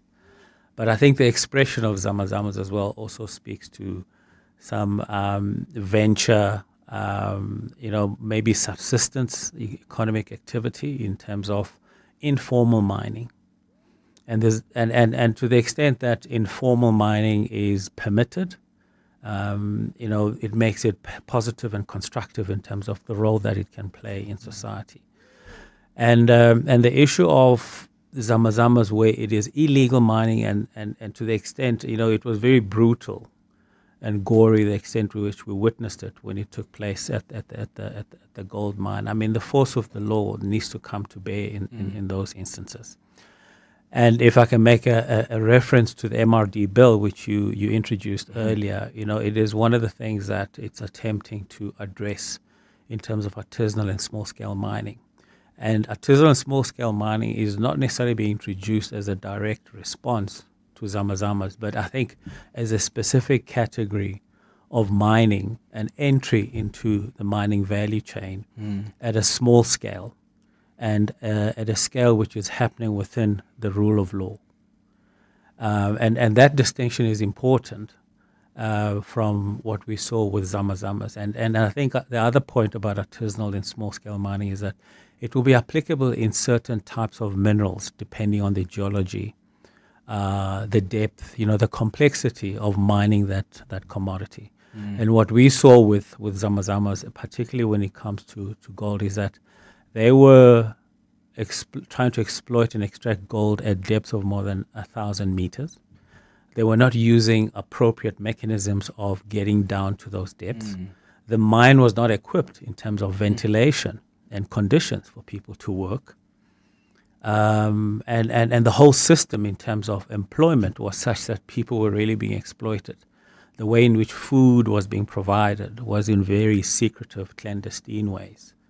And so the whole condition of that, I think, should be seen through the lens of what happens when, the rule of law doesn't apply and illegal mining is provided. Yeah. How do you get affected as mining companies by the Zamazamas? Through a number of ways. I think broadly speaking, just the reputation of the mining industry, not only within the industry, but I think as a country is affected. Now, the other point that we've seen is that, especially in the gold mining industry, the Witwatersrand, or the Witwatersrand as it's called in English, is quite a connected geology when it comes to gold deposits, from as far as Potchefstroom coming through to Carltonville and extending into the East Rand. And those mines, over the past more than 100 years of development, actually are somewhat interconnected. There's still some mines that are operating, and so what we've seen is an unfortunate interaction between legally operating mines and locations where mining has been exhausted, but penetrated by illegal miners. And you find this unfortunate and illegal interaction between employees in a legal operation supporting employees in illegal. And that's something that the industry and some of our members have had to deal with through their own security, but I think also working with SAP. So there's been a good cooperation in terms of making sure we prevent that from spreading. Okay, I've got another question here from a listener, but before I get to it, the Minerals Resources Development Bill, does it actually address the issue of the decline in explorations? Yes, it does. Sufficiently? We believe sufficiently, and in a number of ways. I think first and foremost, it's really how it provides for exploration to take place. Now, I often say that we shouldn't think of exploration in mining any different from anyone starting a new business. When you start a new business, you need a lot of help. You can't afford to be burdened with things that are not going to help you with progressing. And so, and you haven't really started generating revenue. And one of the biggest constraints was the demand for empowerment. And why that was a constraint is because the manner in which a lot of the BE deals are constructed is that there's this vendor financing where as a start of a new business, you must fund a community or a new entrant on revenue that you don't have if you're a prospecting right. So removing that was important, and transferring it to a point where you're translating the prospecting right into a mining right. The other area is access to the relevant information to make sure that actually it's worth going into South Africa to prospect. And this is where the cadastral system comes in. So it's a off-the-shelf system that's been involved by many of our peer countries, where from a remote location, you can find out online what is really available for prospecting in South Africa. And a lot of it technical information that is available. And this is one area where we're still lagging. And in fact, as we speak right now, I believe the Minister is presenting to the Portfolio Committee in terms of what is the progress that has been made on amongst others, I guess, in the department on the cadastral system. And I hope when I come out of here, I'll receive some positive news, because it's something that has been long outstanding. Yes, and I had the minister on the show, I think last year, when I had Minister Gwede Mantashe. I think it must have been last year, and he said there was a lot of progress. In fact, he said, give us 4 weeks and we'll be done with this.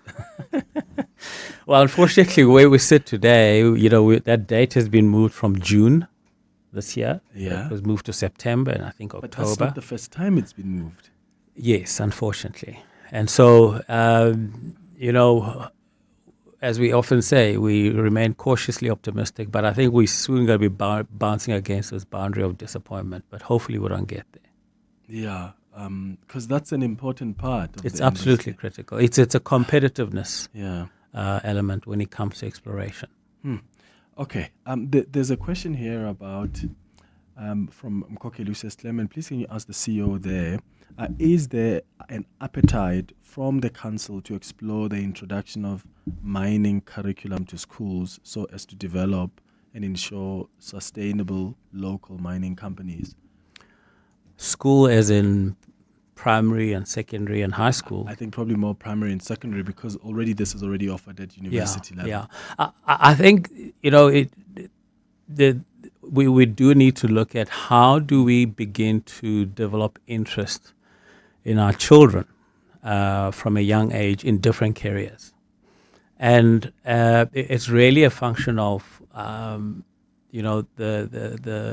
nature of the principal and the teachers and their awareness of the interest of the kids, and then inviting business or private sector to then, I think, come and have informal talks and make that almost a part of a culture of the school in terms of inviting guest speakers to come and share what is mining.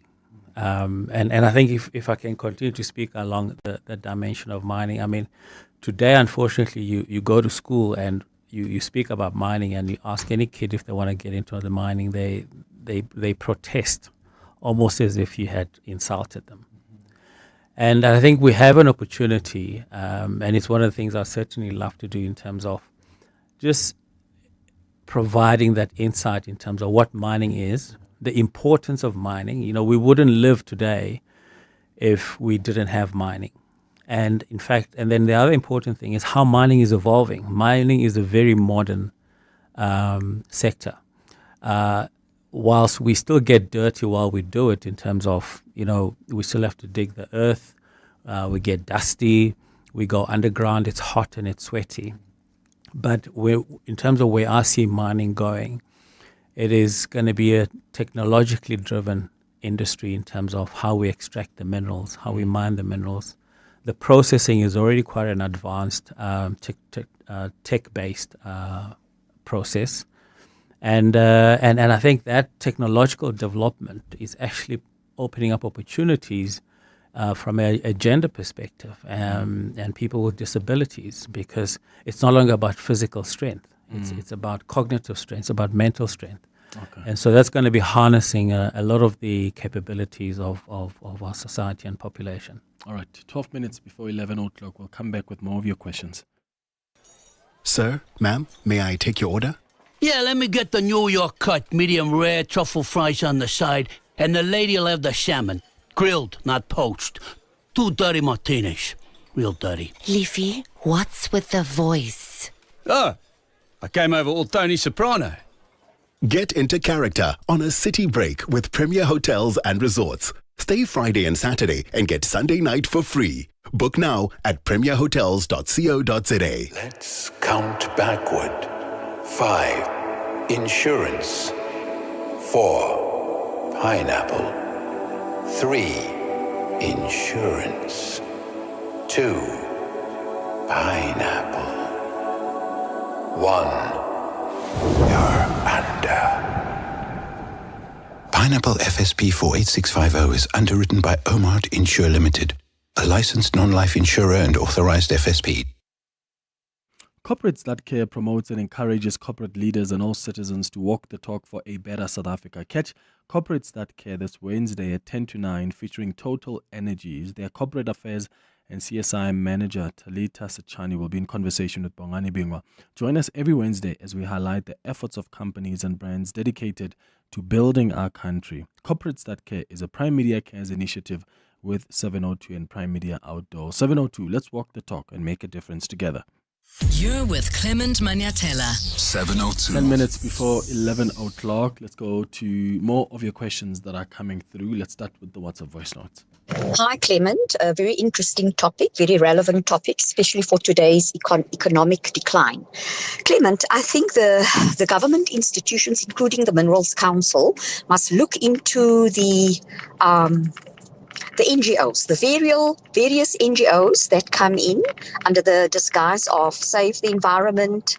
You know, they go to the communities, and there's evidence that some of these NGOs even, you know, they transport them, pay them money.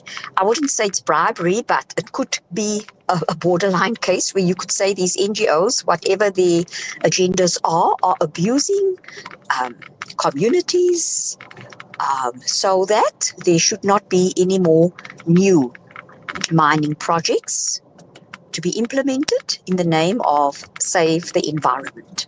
So there is sufficient regulation that if you want to, if you want to do exploration, sufficient regulations that makes sure that a company has to comply in terms of, you know, your EIA, your SLP, your mine works programs and all of that. But they mobilize the communities to oppose mining because their view is that mining is bad for the environment and they refuse to look at it from a balanced perspective. Yeah, look, thank you so much for that WhatsApp voice notes. And of course, the Minerals Council is not a government institution, but I know that is something, Mzila, that government has been concerned about. In fact, Gwede Mantashe, the minister, has he's spoken expressed his concern a lot about some of these NGOs and the influence they have over communities and how they sometimes block these explorations that would ultimately also end up benefiting the very same communities. Yeah. So, I mean, the mining industry doesn't operate in isolation to a much bigger context. And it's important that all the players within this context play together. Now, particularly when it comes to business, government, and community. And I have not had a direct experience with, what the caller is referring to. But what I have found is that where companies make a concerted effort to actually engage directly with communities, where they engage directly with community leaders in terms of establishing, I think, a legitimate and formal structure for engagement between the company and that community, it actually provides for a much better working environment rather than depending on a third-party entity such as some of these NGOs. Because, I mean, what we've seen is that there are incidents where there's deliberate misinformation. And this is where the question comes up as well as to who funds these entities, what is their vested interest in terms of working together with communities. And I don't want to paint all NGOs with the same brush. I think there's some legitimate NGOs that really do good work, and in fact there are instances where some of those have partnered with private companies or with mining companies in terms of the investments and the interventions that they then make in those communities. Yeah. And then another one, Beth says, Clement, please can you ask, how does the new bill address environmental issues, and does it work to assist local communities in protecting our environment? Yeah. So it does. And I mean, I have my technical team who can provide a little bit more information. But, it's not only the MRD bill, but remember we also have Department of Fisheries, Forestry and Environment that will also have a role to play. And when it comes to environmental issues, they are also across other departments such as Department of Water and Sanitation. Mm-hmm. And so we have to deal with all of these pieces of legislation. And one of the important things is really to make sure that there's no conflict and contradictions amongst these pieces of legislation. And one of the ways of ensuring that we are asking government, not just the DMPR, is that there needs to be some kind of one-stop shop where when it comes to application for a prospecting right or a mining right, which also requires, for instance, a water user's license. There should be one place where you can make an application for that. The approval of an environmental management program, shouldn't happen in a way where you go to one department for one aspect of it and you go to another department. And then the last thing is that there's been clarification in terms of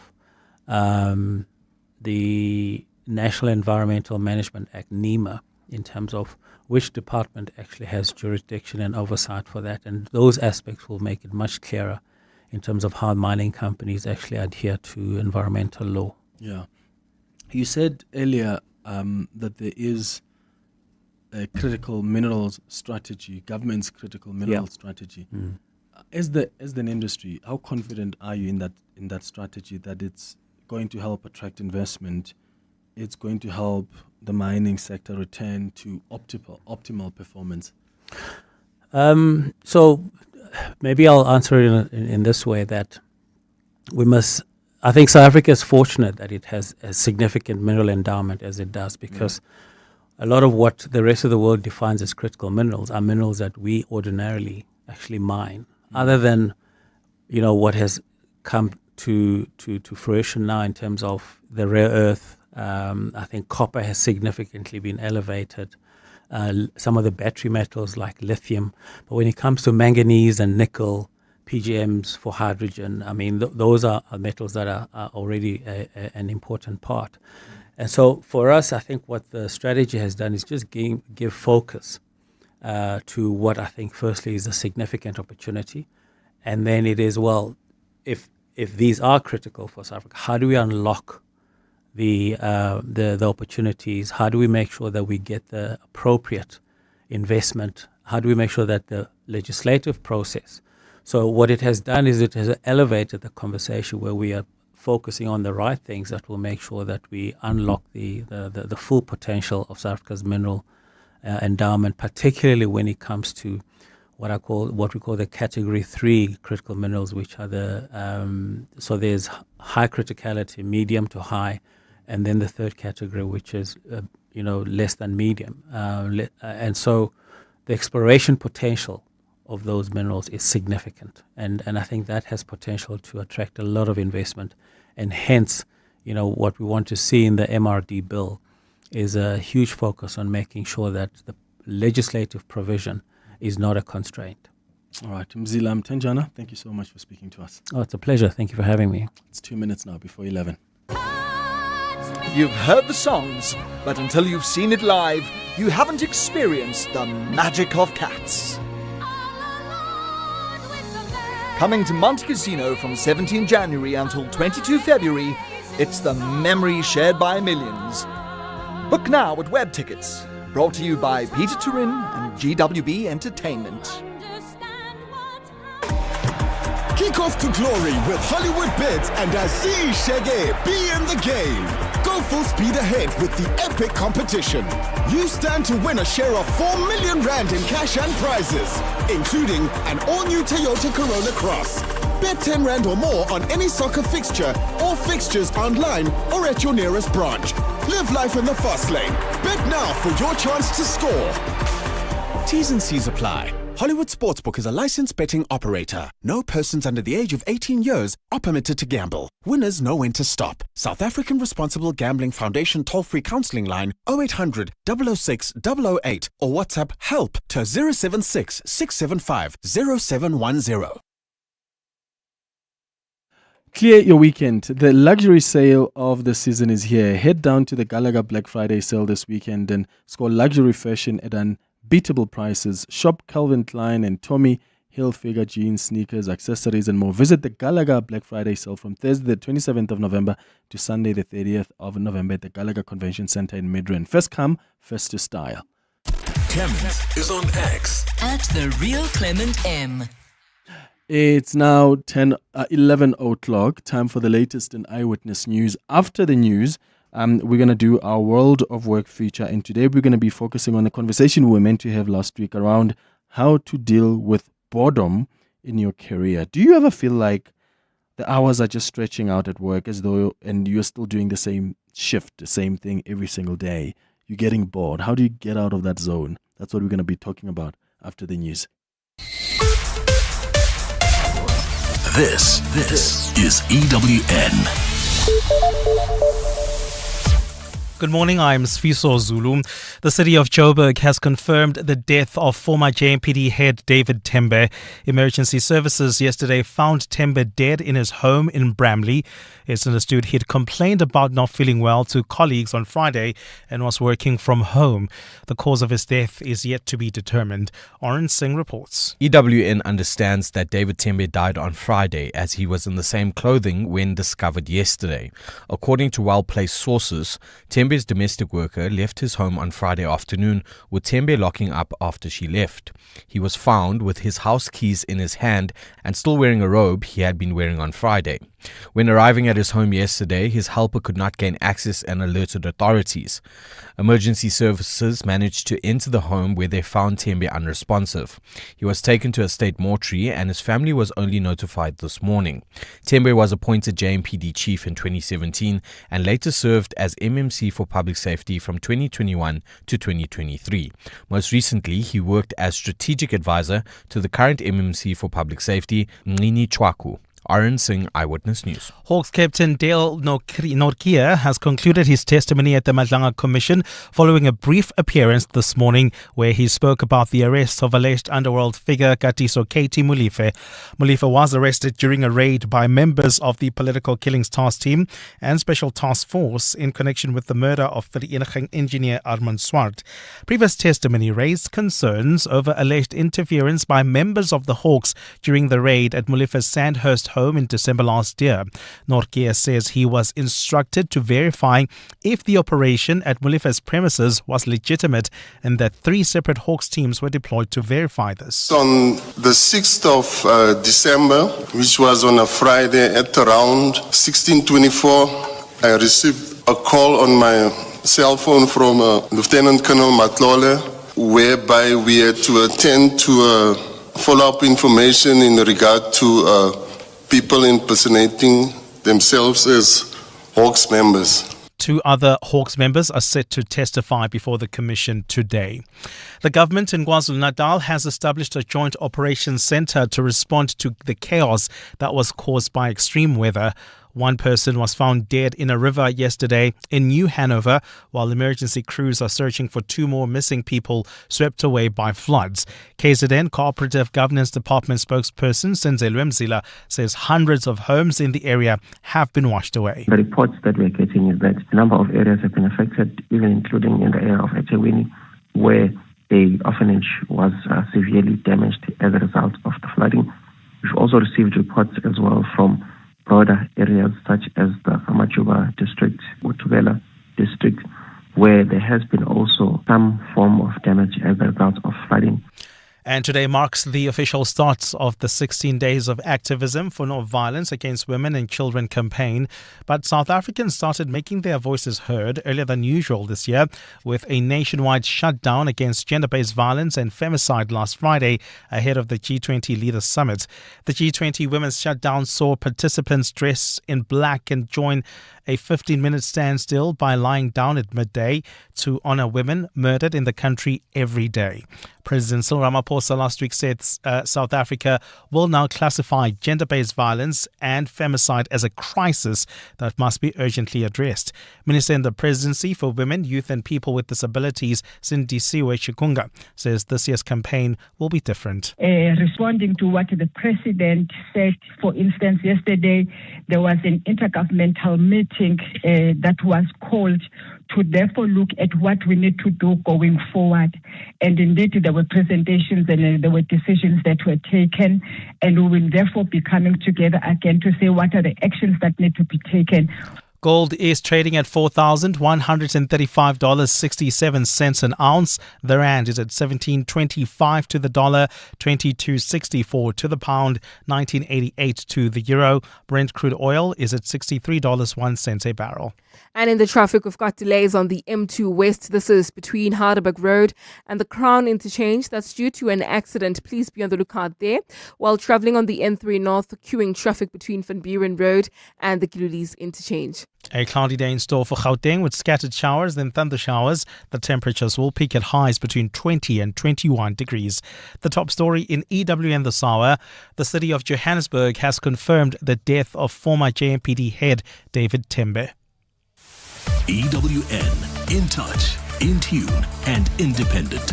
For the latest, visit ewn.co.za or download the EWN app. You're with Clement Manyathela On 702. Let's Walk the Talk, streaming on the Prime Media Plus app, DSTV channel 856, 92.7 and 106 FM.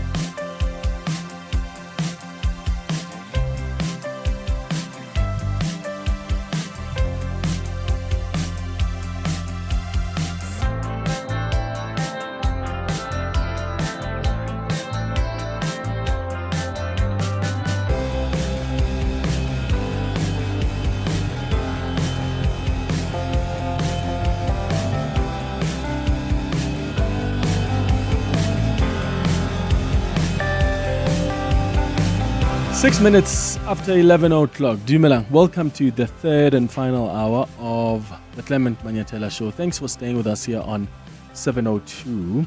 So, I saw a headline earlier on television of a Hawks official confirming at the Madlanga Commission that Malcolm X has been to his house. He actually appeared very briefly. I think his name is Captain Dale Norky. He's a Hawks official. He says Malcolm X came to he knows him because he's been to his house.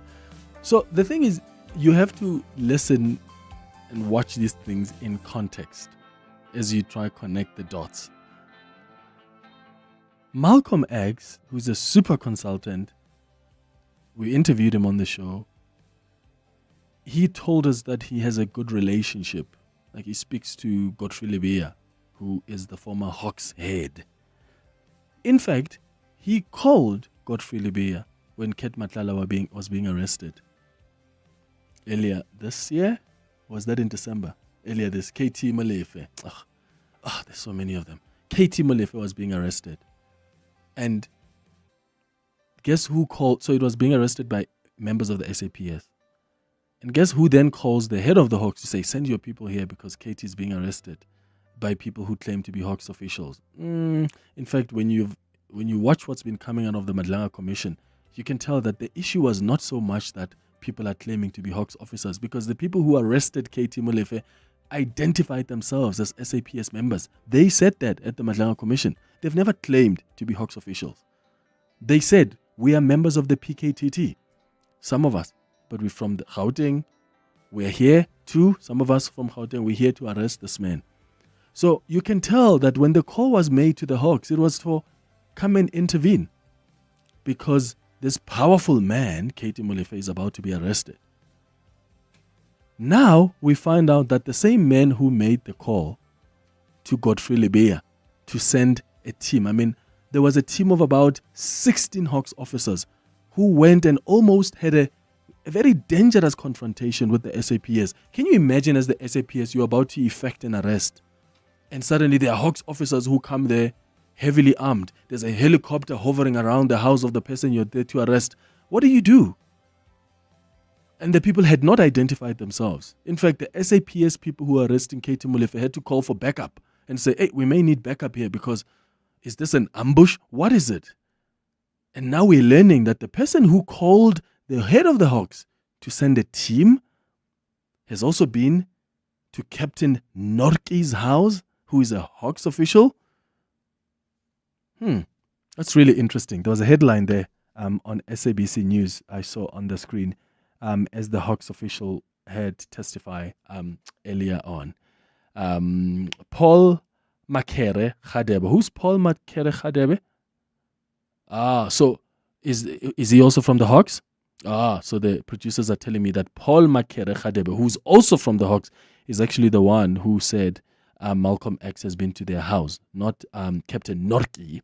Captain Norky is also from the Hawks, but Paul Makere Khadebe is also from the Hawks, which I still make the point. This man and the access that he has had to these senior Hawks officials, I hope he's going to at some point go to the Madlanga Commission or maybe to the Parliamentary inquiry, because I think there's a lot that he can probably share with the Commission. The last time we spoke to him, he did say that he doesn't mind going to testify at the Madlanga Commission. It's 10 minutes now after 11 o'clock. 702. World of Work. On our World of Work feature this morning, we're discussing how to deal with boredom in your career. Do you ever feel bored at work? And not bored because there's not a lot of work per se, but bored because you're just not feeling inspired. You just feel like, am I still excited in this career? Have you ever found yourself just staring at the clock and you're counting the minutes until lunch, until the day finally ends? Today, we're diving into career boredom because, believe it or not, it does exist, unless you're like my colleague Bongani Bingwa, who says he's never gotten bored with his work, but it happens, right? It's a common experience. So we've invited someone who can help us break down the root causes that leave people feeling stuck, You'll also share some insights on practical strategies that can help you deal with the issue and how you can turn that boredom into a compass that points towards a more fulfilling career path. And if you've got your own experiences you want to share with us, why don't you send us a WhatsApp on 072 702 1702 or give us a call on 011 883 0702. What have you done the minute you started feeling bored to try and just rejuvenate and get yourself excited again? Dr. Stefan van der Linde is the head of education faculty at Boston City Campus, joining us on the line. Dr. van der Linde, thank you so much for making time for us. Good morning. Hi, good morning. What is the first step to take when you realize that you're bored in your job or in your career?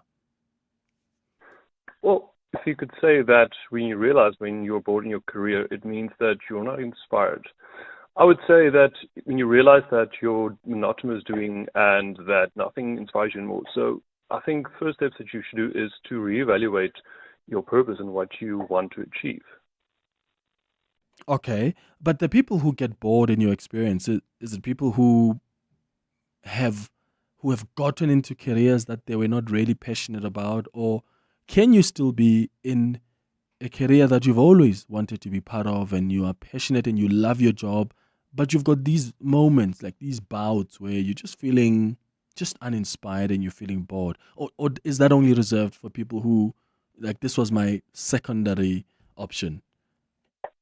No, you would get that in even the most careers that you feel passionate about, and after a while you can get bored as it does not inspire you anymore and it becomes a day-to-day chore. So I think to find the passion in a job means to actually to find out what makes you more passionate about that. Why did you even start about it? So to evaluate yourself and to look for, you can also incorporate professional development to go to upskill yourself even more, to find out, okay, what is the other part that I do not know about this that I can find out more about, and to find information that does inspire, and also create curiosity. For when I always teach, when was it students, learners, any adults, I would always say, what is it that you're curious about, and incorporate it with your work. And you can always upskill yourself and find out more about what you do, and even go beyond that and find just curiosity, read up and find information. So how does someone tell the difference, though? Because there's someone who may argue, I'm feeling bored in my job. And somebody else may argue, I'm feeling bored in my career. So is there a distinction between the two? Because you can even, I don't know, quit what you're doing now and go do perhaps a similar thing but with a different company, and you still will get to a point where you feel the boredom. I'm just trying to establish if there is a difference between being bored in your job, just generally as a job, or being bored in your career, that specific, sector that you're in. It can also contribute to that, to be bored at your job, but also your career. So that means basically is to reevaluate your idea of what your job should be, and to see, where do I go forward with this? Where do I find purpose again? Is it in this area? Because I feel, and I believe also, that nobody is inclined to just one sector, just one job area. So your interest can also change throughout your life. Many times you would see people studying something, and after a few years they rediscover a new part of themselves, that realize, oh wow, I had a passion in this all along, but I never knew it until I actually exposed myself to a different sector. So it can be that you feel that you lost that passion for that one sector or area, and that you start to spark a new passion for something else. And that boredom might come in where you're not interested anymore. So that is a line which you should see, am I bored, or am I just not interested anymore? Okay. What signs indicate that you are experiencing career boredom? What should we look out for? I think signs that you can look for is if your performance drops, not because overwork or just too much information, but just that your performance is dropping and you start to criticize yourself. Why do I need to do this? Why do I want to do this? Those are some of the starting signs that you can look at to find out in yourself, your inner evaluation, and also your external signs can be people also asking you, your colleagues, friends, you don't seem happy where you are at the moment in your job. You might think that you're just a little bit overworked or tired, but that can also be signs that not what you want to do. It's you're bored with what you're doing. Oh, I see. Okay, and then how does someone determine whether their boredom is temporary on a sign or a sign of deeper career misalignment? Because for some people, maybe you've overstayed your welcome. Maybe you need to, pivot. So maybe you want to do something still within the same sector, but you want to consider getting into a managerial position, or maybe you want to move to the sales division, but still within the same industry. So how do I know that this is temporary, or this is a sign that, there's some deeper career misalignment here? Yeah, that's an excellent question, actually, because you won't know quickly that, okay, this is just boredom or it's just temporary. So you would then have to go and do inner evaluations to see, all right, where can I go forward with this? Where are my goals lying? Is there more that I can achieve where I'm currently at? Or there more information available to me? And then if you read up or do research, that is the biggest thing as well, is to do research, where you can grow, what you can achieve. If that does not spark more interest, then you know it might not be temporary. Mm-hmm. So boredom might also be some kind of, you're a little bit tired, you're overworked for that time, or we go through these slumps and you feel, I'm just bored and I want to do this, and then after a month, you're back in it, find something interesting again. So if you feel and you look towards the future, will this inspire me going forward? If that's a no, then you would start to see, okay, there's maybe a pattern. Let me do some research in another sector that I'm interested. Does this spark a better passion for me, a more excitement or not? So what about workplace culture? Because, I imagine that could contribute to boredom, or do you think that it can contribute?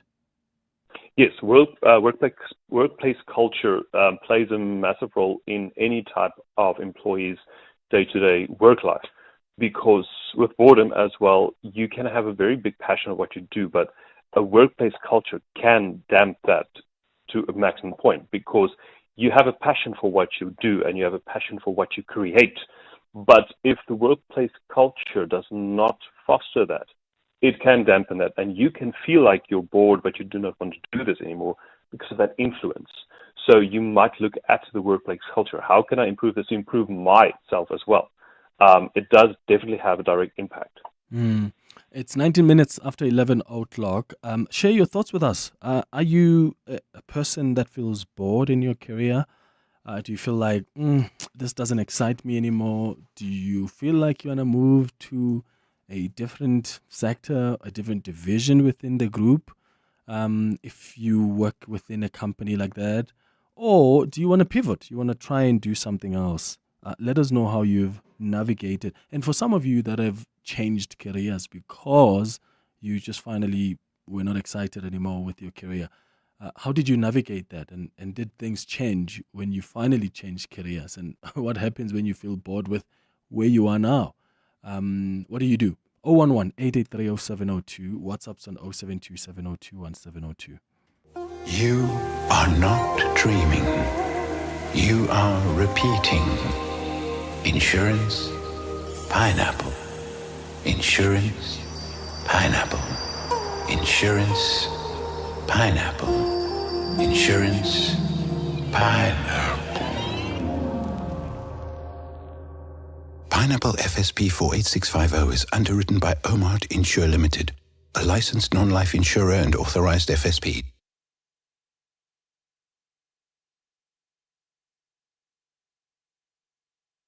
Don't miss out on playing Powerball and Powerball Plus for 57 million rand in total estimated jackpots this Tuesday. That's right. Play Powerball for an estimated 51 million rand and Powerball Plus for an estimated 6 million rand today. Buy your tickets now in-store on nationallottery.co.za, the mobile app, cell phone banking, or simply dial star 120 star 7529 hash for USSD. Panda Pusha Play. Players must be 18 years or older. Play responsibly. Ituba is the proud operator of the National Lottery.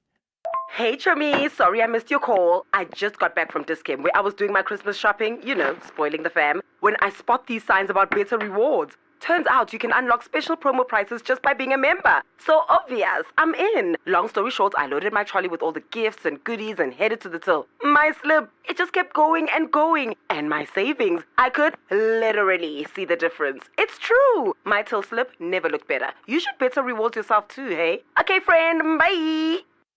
Do you suffer from heartburn and hyperacidity? To relieve heartburn for the whole day and night with one tablet, a potent once-a-day treatment which was previously prescription only is now available over the counter. Ask your pharmacist for an over-the-counter, long-lasting heartburn treatment. Brought to you by Sandoz. 702. World of Work. It's 22 minutes after 11 o'clock. On our World of Work feature this morning, we're discussing boredom in your career. Is it something you felt, and how have you dealt with it? Have you pivoted to a completely different industry? Have you moved? Maybe you moved to a different division within your company. How have you dealt with it? You can give us a call on 011-883-0702. WhatsApp's on 072-702-1702. We are in conversation with Stefan van der Linde.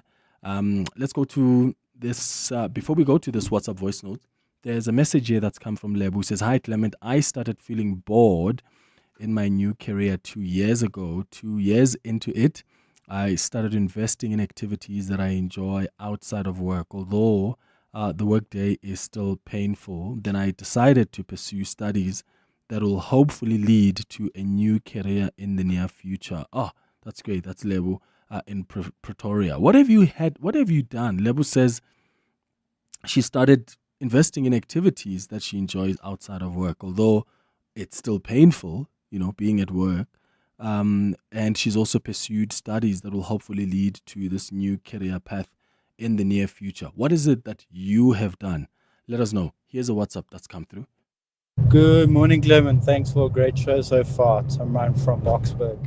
So I was in a situation where I was bored with my job. I was in an industry that I really do enjoy, and I enjoyed what I did. My team culture was great. However, also what didn't help was that the overall organizational culture wasn't great.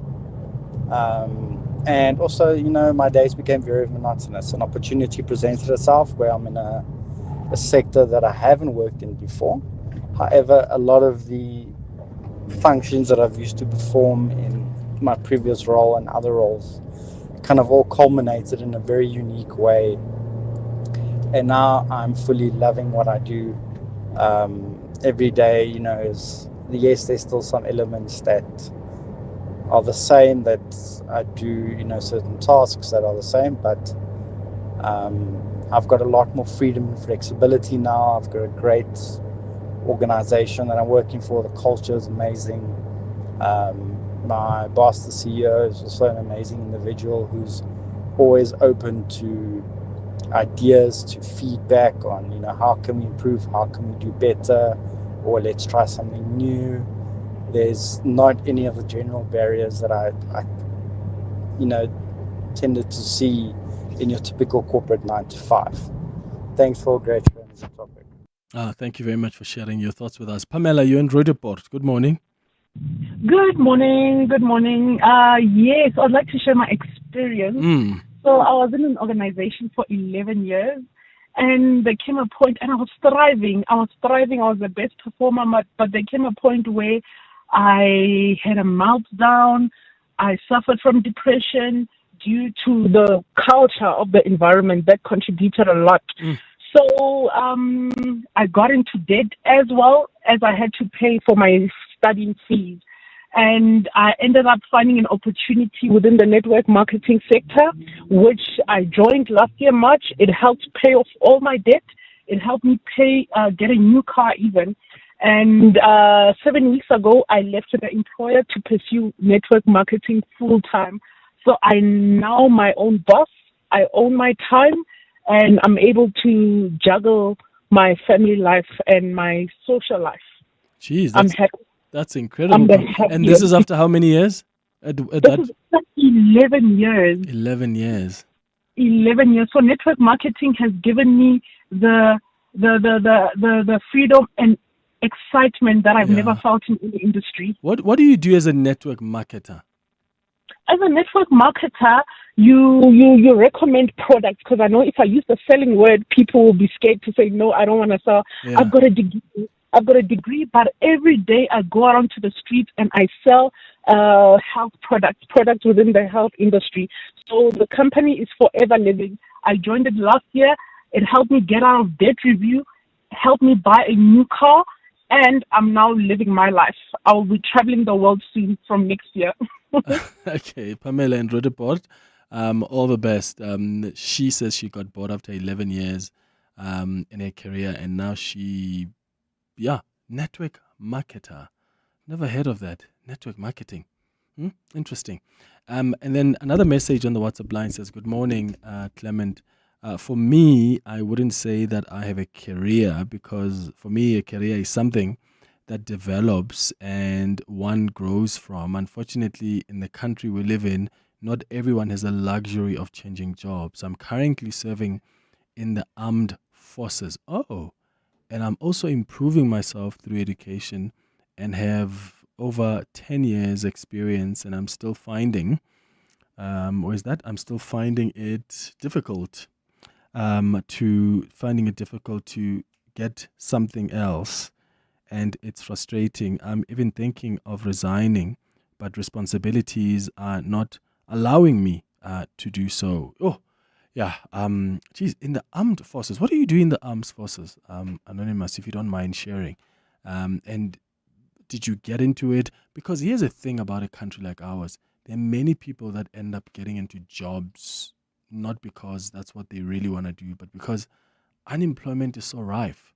Some people have not gotten the opportunity to go to school to study and be in careers that they've always dreamt of being part of. Some people have gone to university, but they're unable to practice and use even their qualifications because there are just no job opportunities. So you end up getting into things because you've got to pay the bills. Some people are lucky enough to really find their groove even when they get into something like that. Some people, they just get more frustrated and depressed. So this thing is quite tricky. Hello, Clement and your guest. Clement, I think for you to not get bored with your job, you need to do other things despite, your actual core functions in a company or wherever you're working. I remember I used to expose myself to things like CSI, recruitment, working with HR, working with other departments where there's opening, like if maybe you can work with a marketing department here and there, or try to form part of like events committees who will organize events. It makes your job more fun and you meet people in different departments, and it's just refreshing for me. Another thing is that apparently a third of the time you must love your job, a third of your time you must really hate it, and then the final third is that you just feel okay. So if you're feeling bored throughout, then it means that you need to do some reflection on it. Thank you so much. So from Soshanguve. Oh, Spoo, What an important comment to make. It's like life, eh? Life is about ups and downs. If your life is just when you're on a high every day, maybe you are on a high on something else. Because that's not how life is supposed to be. If when you are happy every day, you're on a high. Oh, I love life. That's not how life is engineered to be. You need to start checking what you're taking, what's in your food. But also, if you're just sad all the time, that's also not normal, which is why you need to probably consult with someone. Life is about ups and downs. Equally so with work. It's something that you learn. I mean, we know that sometimes you're going to have a bad show, and then you're going to have an exciting show, then you're going to have like an okay show, you're going to have a really good show. That's just how it is. And even with their careers, and I'm glad that Spoo uses that example to just demonstrate the point that you've got to have ups and downs, and that's okay. It's 11:31. Bali has the latest in Eyewitness News headlines. When we come back, we're going to have a conversation about anti-depressants. We started the conversation in July already, but the response was so overwhelming. You had lots of questions for my guest at the time. So we're bringing her back to come and take your questions on how to use antidepressants optimally. So if you've got questions already, start getting them ready. Bali, good morning. Thanks, Clement. Good morning. Parliament's ad hoc committee probing allegations of police corruption has resumed proceedings. Today, they're at the Kgosi Mampuru Maximum Security Prison. The committee moved its business to the capital city to be able to get oral evidence from attempted murder accused Vusimuzi Matlala. Matlala will be appearing before the MPs tomorrow. First in the hot seat today will be Police Chief Financial Officer Puleng Dimpane. Gauteng police say they made 13 arrests in connection with transgressions during the G20 Leaders Summit. These include 2 members from Operation Tutula who were handcuffed for trespassing at the Nasrec Expo Centre in Johannesburg. 4 men were also arrested for robbing Vietnamese delegates of their cell phones as well as other belongings in Sandton. And the mother of rapper Keenan Forbes has poured her heart out to prosecutors who are working on her son and his friend, celebrity chef Tibelo Motswane's murder case. Lynn Forbes attended court proceedings for the first time today since arrests were made in the matter. Brothers Siyabonga and Malusi Ndimande, implicated in this case, made their second appearance since they were extradited from Eswatini last week. Those are the headlines this EWN and more at midday or as it happens. EWN Traffic. This EWN Traffic is brought to you by cars.co.za. Let's find what moves you, Amo. Well, Clement, we've got delays on the M2 West between Boysons Road and the Crown Interchange. That's due to an accident along the route. There's also queuing traffic along Main Reef Road heading towards the Joburg CBD. This is between the Crownwood Road exit towards the double-decker section. So please be on the lookout there and approach with care. While traveling in Calvin, we still have got those roadworks that are causing delays approaching the Baklu turn-off. Delays coming out of Marlborough Drive. Please approach with care or try to use the Markwa North if you don't want to be stuck in traffic. While traveling in the city of Tshwane, a slight backup on the R21 South coming out of the Flying Saucer interchange, and that's due to roadworks. That's your last traffic update from me, Amo Ramila. Otherwise, Karabujali will have your next report at the top of the hour onwards. Stay tuned. There's more EWN on air, online, and on the EWN app. Do you want to buy a Honda? Cars.coza. Toyota or Mahindra? Cars.coza. Do you want to sell a Cherry? Cars.coza. Suzuki or Mercedes? Cars.coza. Polo, Kia, Mitsubishi, Havel, Hyundai, Lamborghini. Buy and sell, it's very easy. All you got to do is type cars.coza, cars.coza, cars.coza. Let's find what moves you. Cars.coza, cars.coza. When you train for results, you don't quit halfway. Stay on the growth track and earn up to 7.87% interest at maturity with a 12-month electronic fixed deposit account. Lock in for maximum growth and enjoy guaranteed returns without monthly fees. Hashtag Get Money Fit with Nedbank. Visit nedbank.co.za. See money differently. Nedbank. We're a licensed FSP and registered credit provider. T's and C's apply. Here at Betway, we're finding every way possible to make sure you can win your next sports bet. With our new Bet Saver feature, you could get your stake back or more on bets with multiple losses. Stand to win even when your bet misses. Bet Saver, exclusive to Betway. Terms and conditions apply. Betway is licensed and regulated by the Western Cape Gambling and Racing Board. No persons under the age of 18 are permitted to gamble. South African Responsible Gambling Program toll-free counseling line 0800 006 008 or WhatsApp help to 076 675 0710. Winners know when to stop. Mom, I know what I want to be when I grow up. Oh, really? I want to be an astronaut. An astronaut? Aren't you aiming a little high? Well, that's where you come in. I need you to buy me Pediasure. It has 27 vitamins and minerals to support my growth so that I hit all the milestones and it's scientifically proven. Okay, Miss Clever. Where can I buy Pediasure? It's available at pharmacies and retailers in South Africa. Pediasure by Abbott. Approved by kids to fuel their dreams. 702. Health and wellness. It's 24 minutes before 12 o'clock. On our health and wellness feature this morning, we are talking about antidepressants. How do you use them optimally? This is part 2 of our conversation. Remember, in July, we spoke with Dr. Alicia Porter on the subject of when and why antidepressants should be taken. And the conversation revealed how, in South Africa, an estimated 1 million people are already on antidepressants, and how these medications must be understood as tools and not quick fixes. So today, we are going to delve deeper into how antidepressants can be used optimally. And that means how you use them correctly prescribed, monitored, understood by patients, and embedded in just the broader treatment. How do you take and use antidepressants, and how have they helped you with anything? You can call us on 011-883-0702, WhatsApp's on 072-702-1702.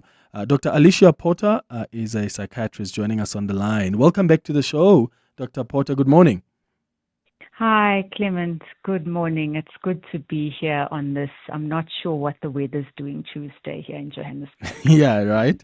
Well, it's good to have you back. Let's start with just the common misconceptions that a lot of people hold about antidepressants. Sure. I think South Africans in particular have, lots of misconceptions, and there's such stigma around, treating even, the common mental health conditions like depression. And so, some of the things that I hear is that, antidepressants they're just happy pills and they create artificial happiness. But actually, what they're doing is actually treating like the biological symptoms of depression. Another sort of misconception is that they are addictive, like I'm going to become addicted to them. When actually, antidepressants are not addictive like substances that cause, they don't cause cravings or tolerance. Again, they are there to kind of sort out or assist the biology that becomes, sort of unbalanced when you become depressed. That's why you have sleeping problems and eating problems and energy problems. So that's what the antidepressants are targeting. The other thing is that, like, if I need medication, then I must be weak. But depression it's a medical condition, and it changes brain chemistry. And so it's a medical condition. It's not a character flaw. Mm-hmm. And this idea also that it must be very, very bad and only people, who are suicidal deserve treatment. But sometimes, depression, that's when it's really severe. But sometimes it kind of shows up as, fatigue or decreased energy levels. It can show up as pain symptoms. It can show up as irritability or poor sleep or loss of function, so it can look very different. And sometimes you may be depressed and not even know so because we're waiting for it to be really severe. Or even just this idea that if I start taking treatment, then I have to take treatment, forever. But actually, the treatment guidelines is that for the majority of people, it would be for a defined period where you treat the episode and then you can come off the medication. But it's about how you treat the episode. It's not a quick fix. Yeah. And also that I only need therapy and not medication is another sort of misconception. But actually what research shows us is that a combination of therapy plus medication, when indicated, is going to give us the best outcome. From your earlier comments about functional impairment, what criteria would you advise doctors and patients use to decide when antidepressants are genuinely warranted? So, when we talk about functional impairments, it's about your job description, not just as, your job description in your everyday job. Like when I often see kids, I say, are they able to fulfill their job description? So what is your job description in all areas of your life? And so, when symptoms like interfere with your work in adolescents or children, when it, impacts like school or your ability to take, caregiving ability, if there's definitely shifts in your sleep, in your appetite, in your motivation, in your energy levels, in your concentration, that tells us that there's now a biological component to this depression. If it affects like relationships and daily functioning, where you get complaints that you're more irritable, got short-tempered, low frustration tolerance.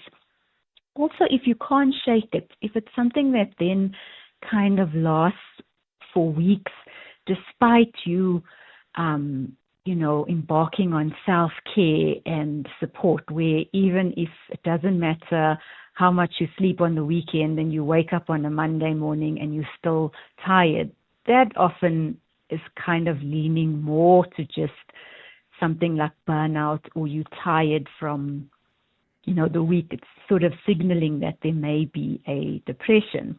Or also if there's other symptoms like, anxiety, or, if there's trauma or suicidality, those are oftentimes, these are scenarios that kind of suggest that there's an impairment in how you function, how you show up on a day-to-day basis. If you're not showing up in the way that you used to show up, then maybe we need to start thinking about why. And is there a possibility that it's more than just end-of-year fatigue or more than just burnout? Yeah. How important is it, let me ask it this way, for patients to be patient? Because, there's this idea of how when you start, you're expecting results almost immediately. And I know in the last time we spoke, you spoke about the importance of starting, slow, start low and go slow and wait for about 4 to 8 weeks to judge the response. So for the people that perhaps have not tried them and they're gonna do that for the first time, how important is it that they be patient, and how do they judge their response in what period? So, it's the thing about your antidepressants, they're not like painkillers where you have a headache, you take the painkiller and, you're going to get a response, because remember, it works like a circuit. So I often would use the example with my own clients where I would use the analogy of a factory that produces serotonin, and that's what is really happening on the brain. So it will be that it would take some time, because as a result of the depression, the factory completely closes. So you first have to get the machines before they even start working. So you first have to dust everything off, open the factory before production can take place. And that's what's happening, with the chemistry. So you've got to then start slow, because we're now adjusting brain chemistry to get the circuit working as it should. And oftentimes you're going to get more, side effects initially before you see the benefits, not because the medication is not working. Like I often say, you can't make a judgment about whether it's working until you've gone through the initial period of those transient side effects, and then you wait at least a month. So even when you turn on a computer, it doesn't load to 100% immediately. It's kind of the same, the same thing. But it's not like you're not going to get anything and then at 4 or 6 weeks, you're going to suddenly get a response. You'll see a gradual improvement. So the first things that will improve are things like your sleep, and the anxiety may get better. Then the mood and the motivation and the enjoyment, So it's kind of that gradual, steady progress rather than like this overnight shift. Okay. And so oftentimes there's this impatience, and then after 2 weeks we say it's not working, when actually it wouldn't be working then. All we're expecting is side effects at that point. So it is important to know what I should expect at what point and how long I need to give it.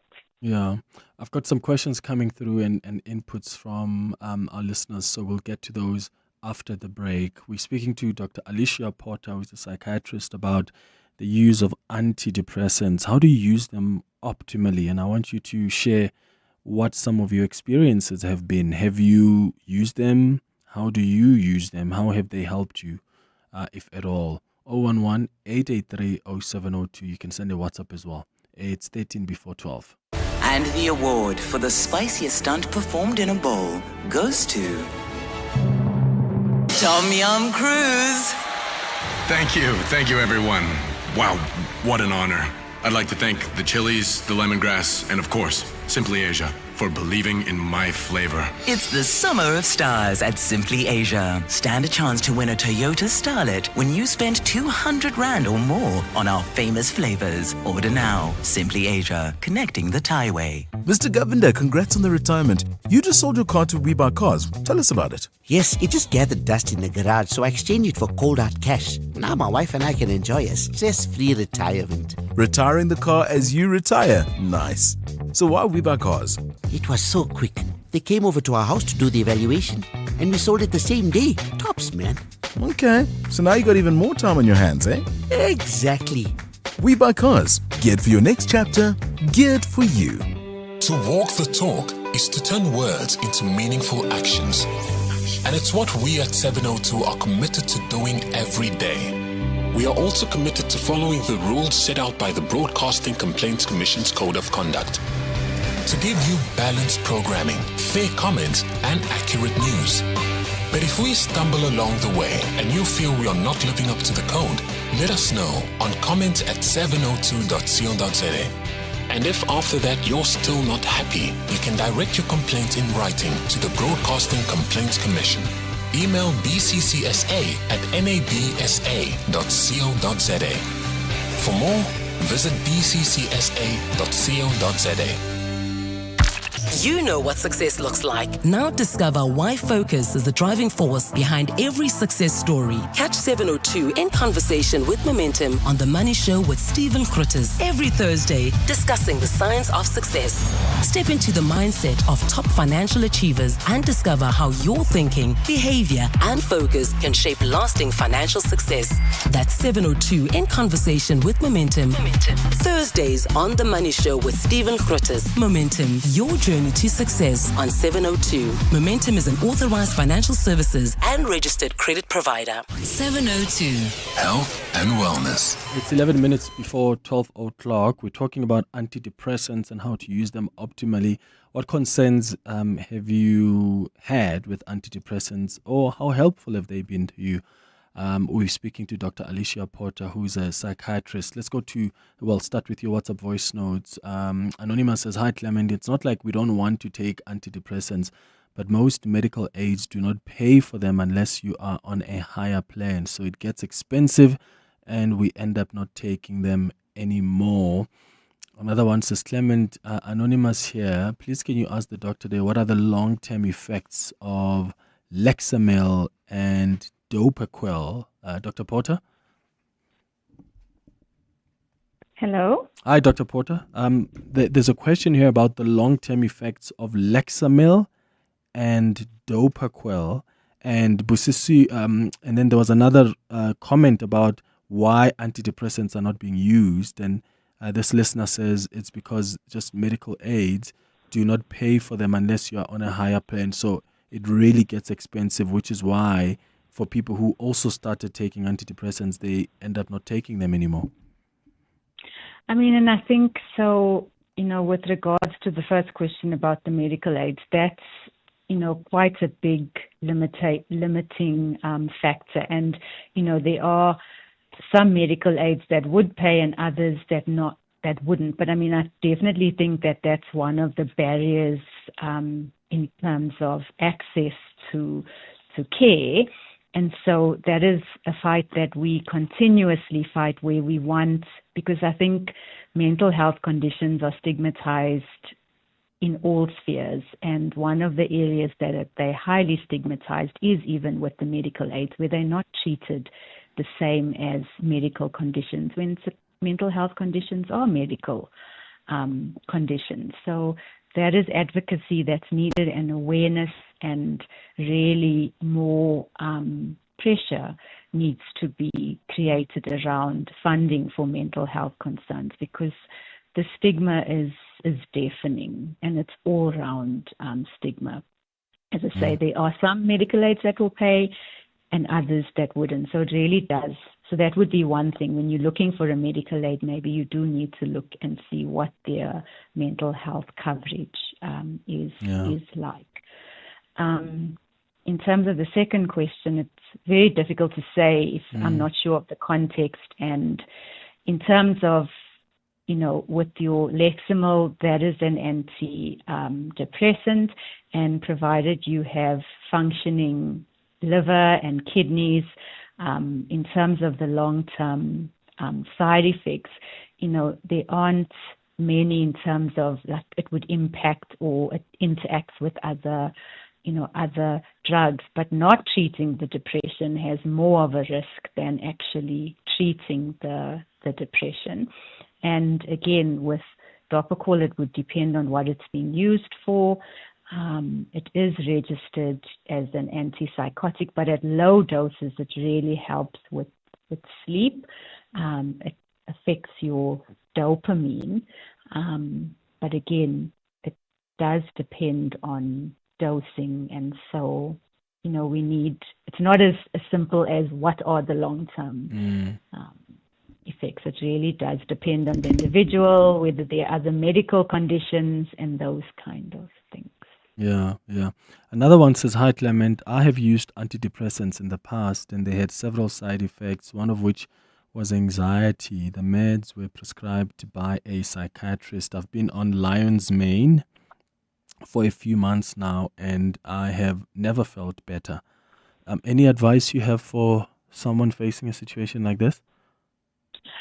I mean, I think it's very difficult to say because one, at the moment, in terms of Lion's Mane, there's some promising, research and there's some promising results, but we don't have the gold standard in terms of research. We don't have enough information to actually speak about their, its efficacy.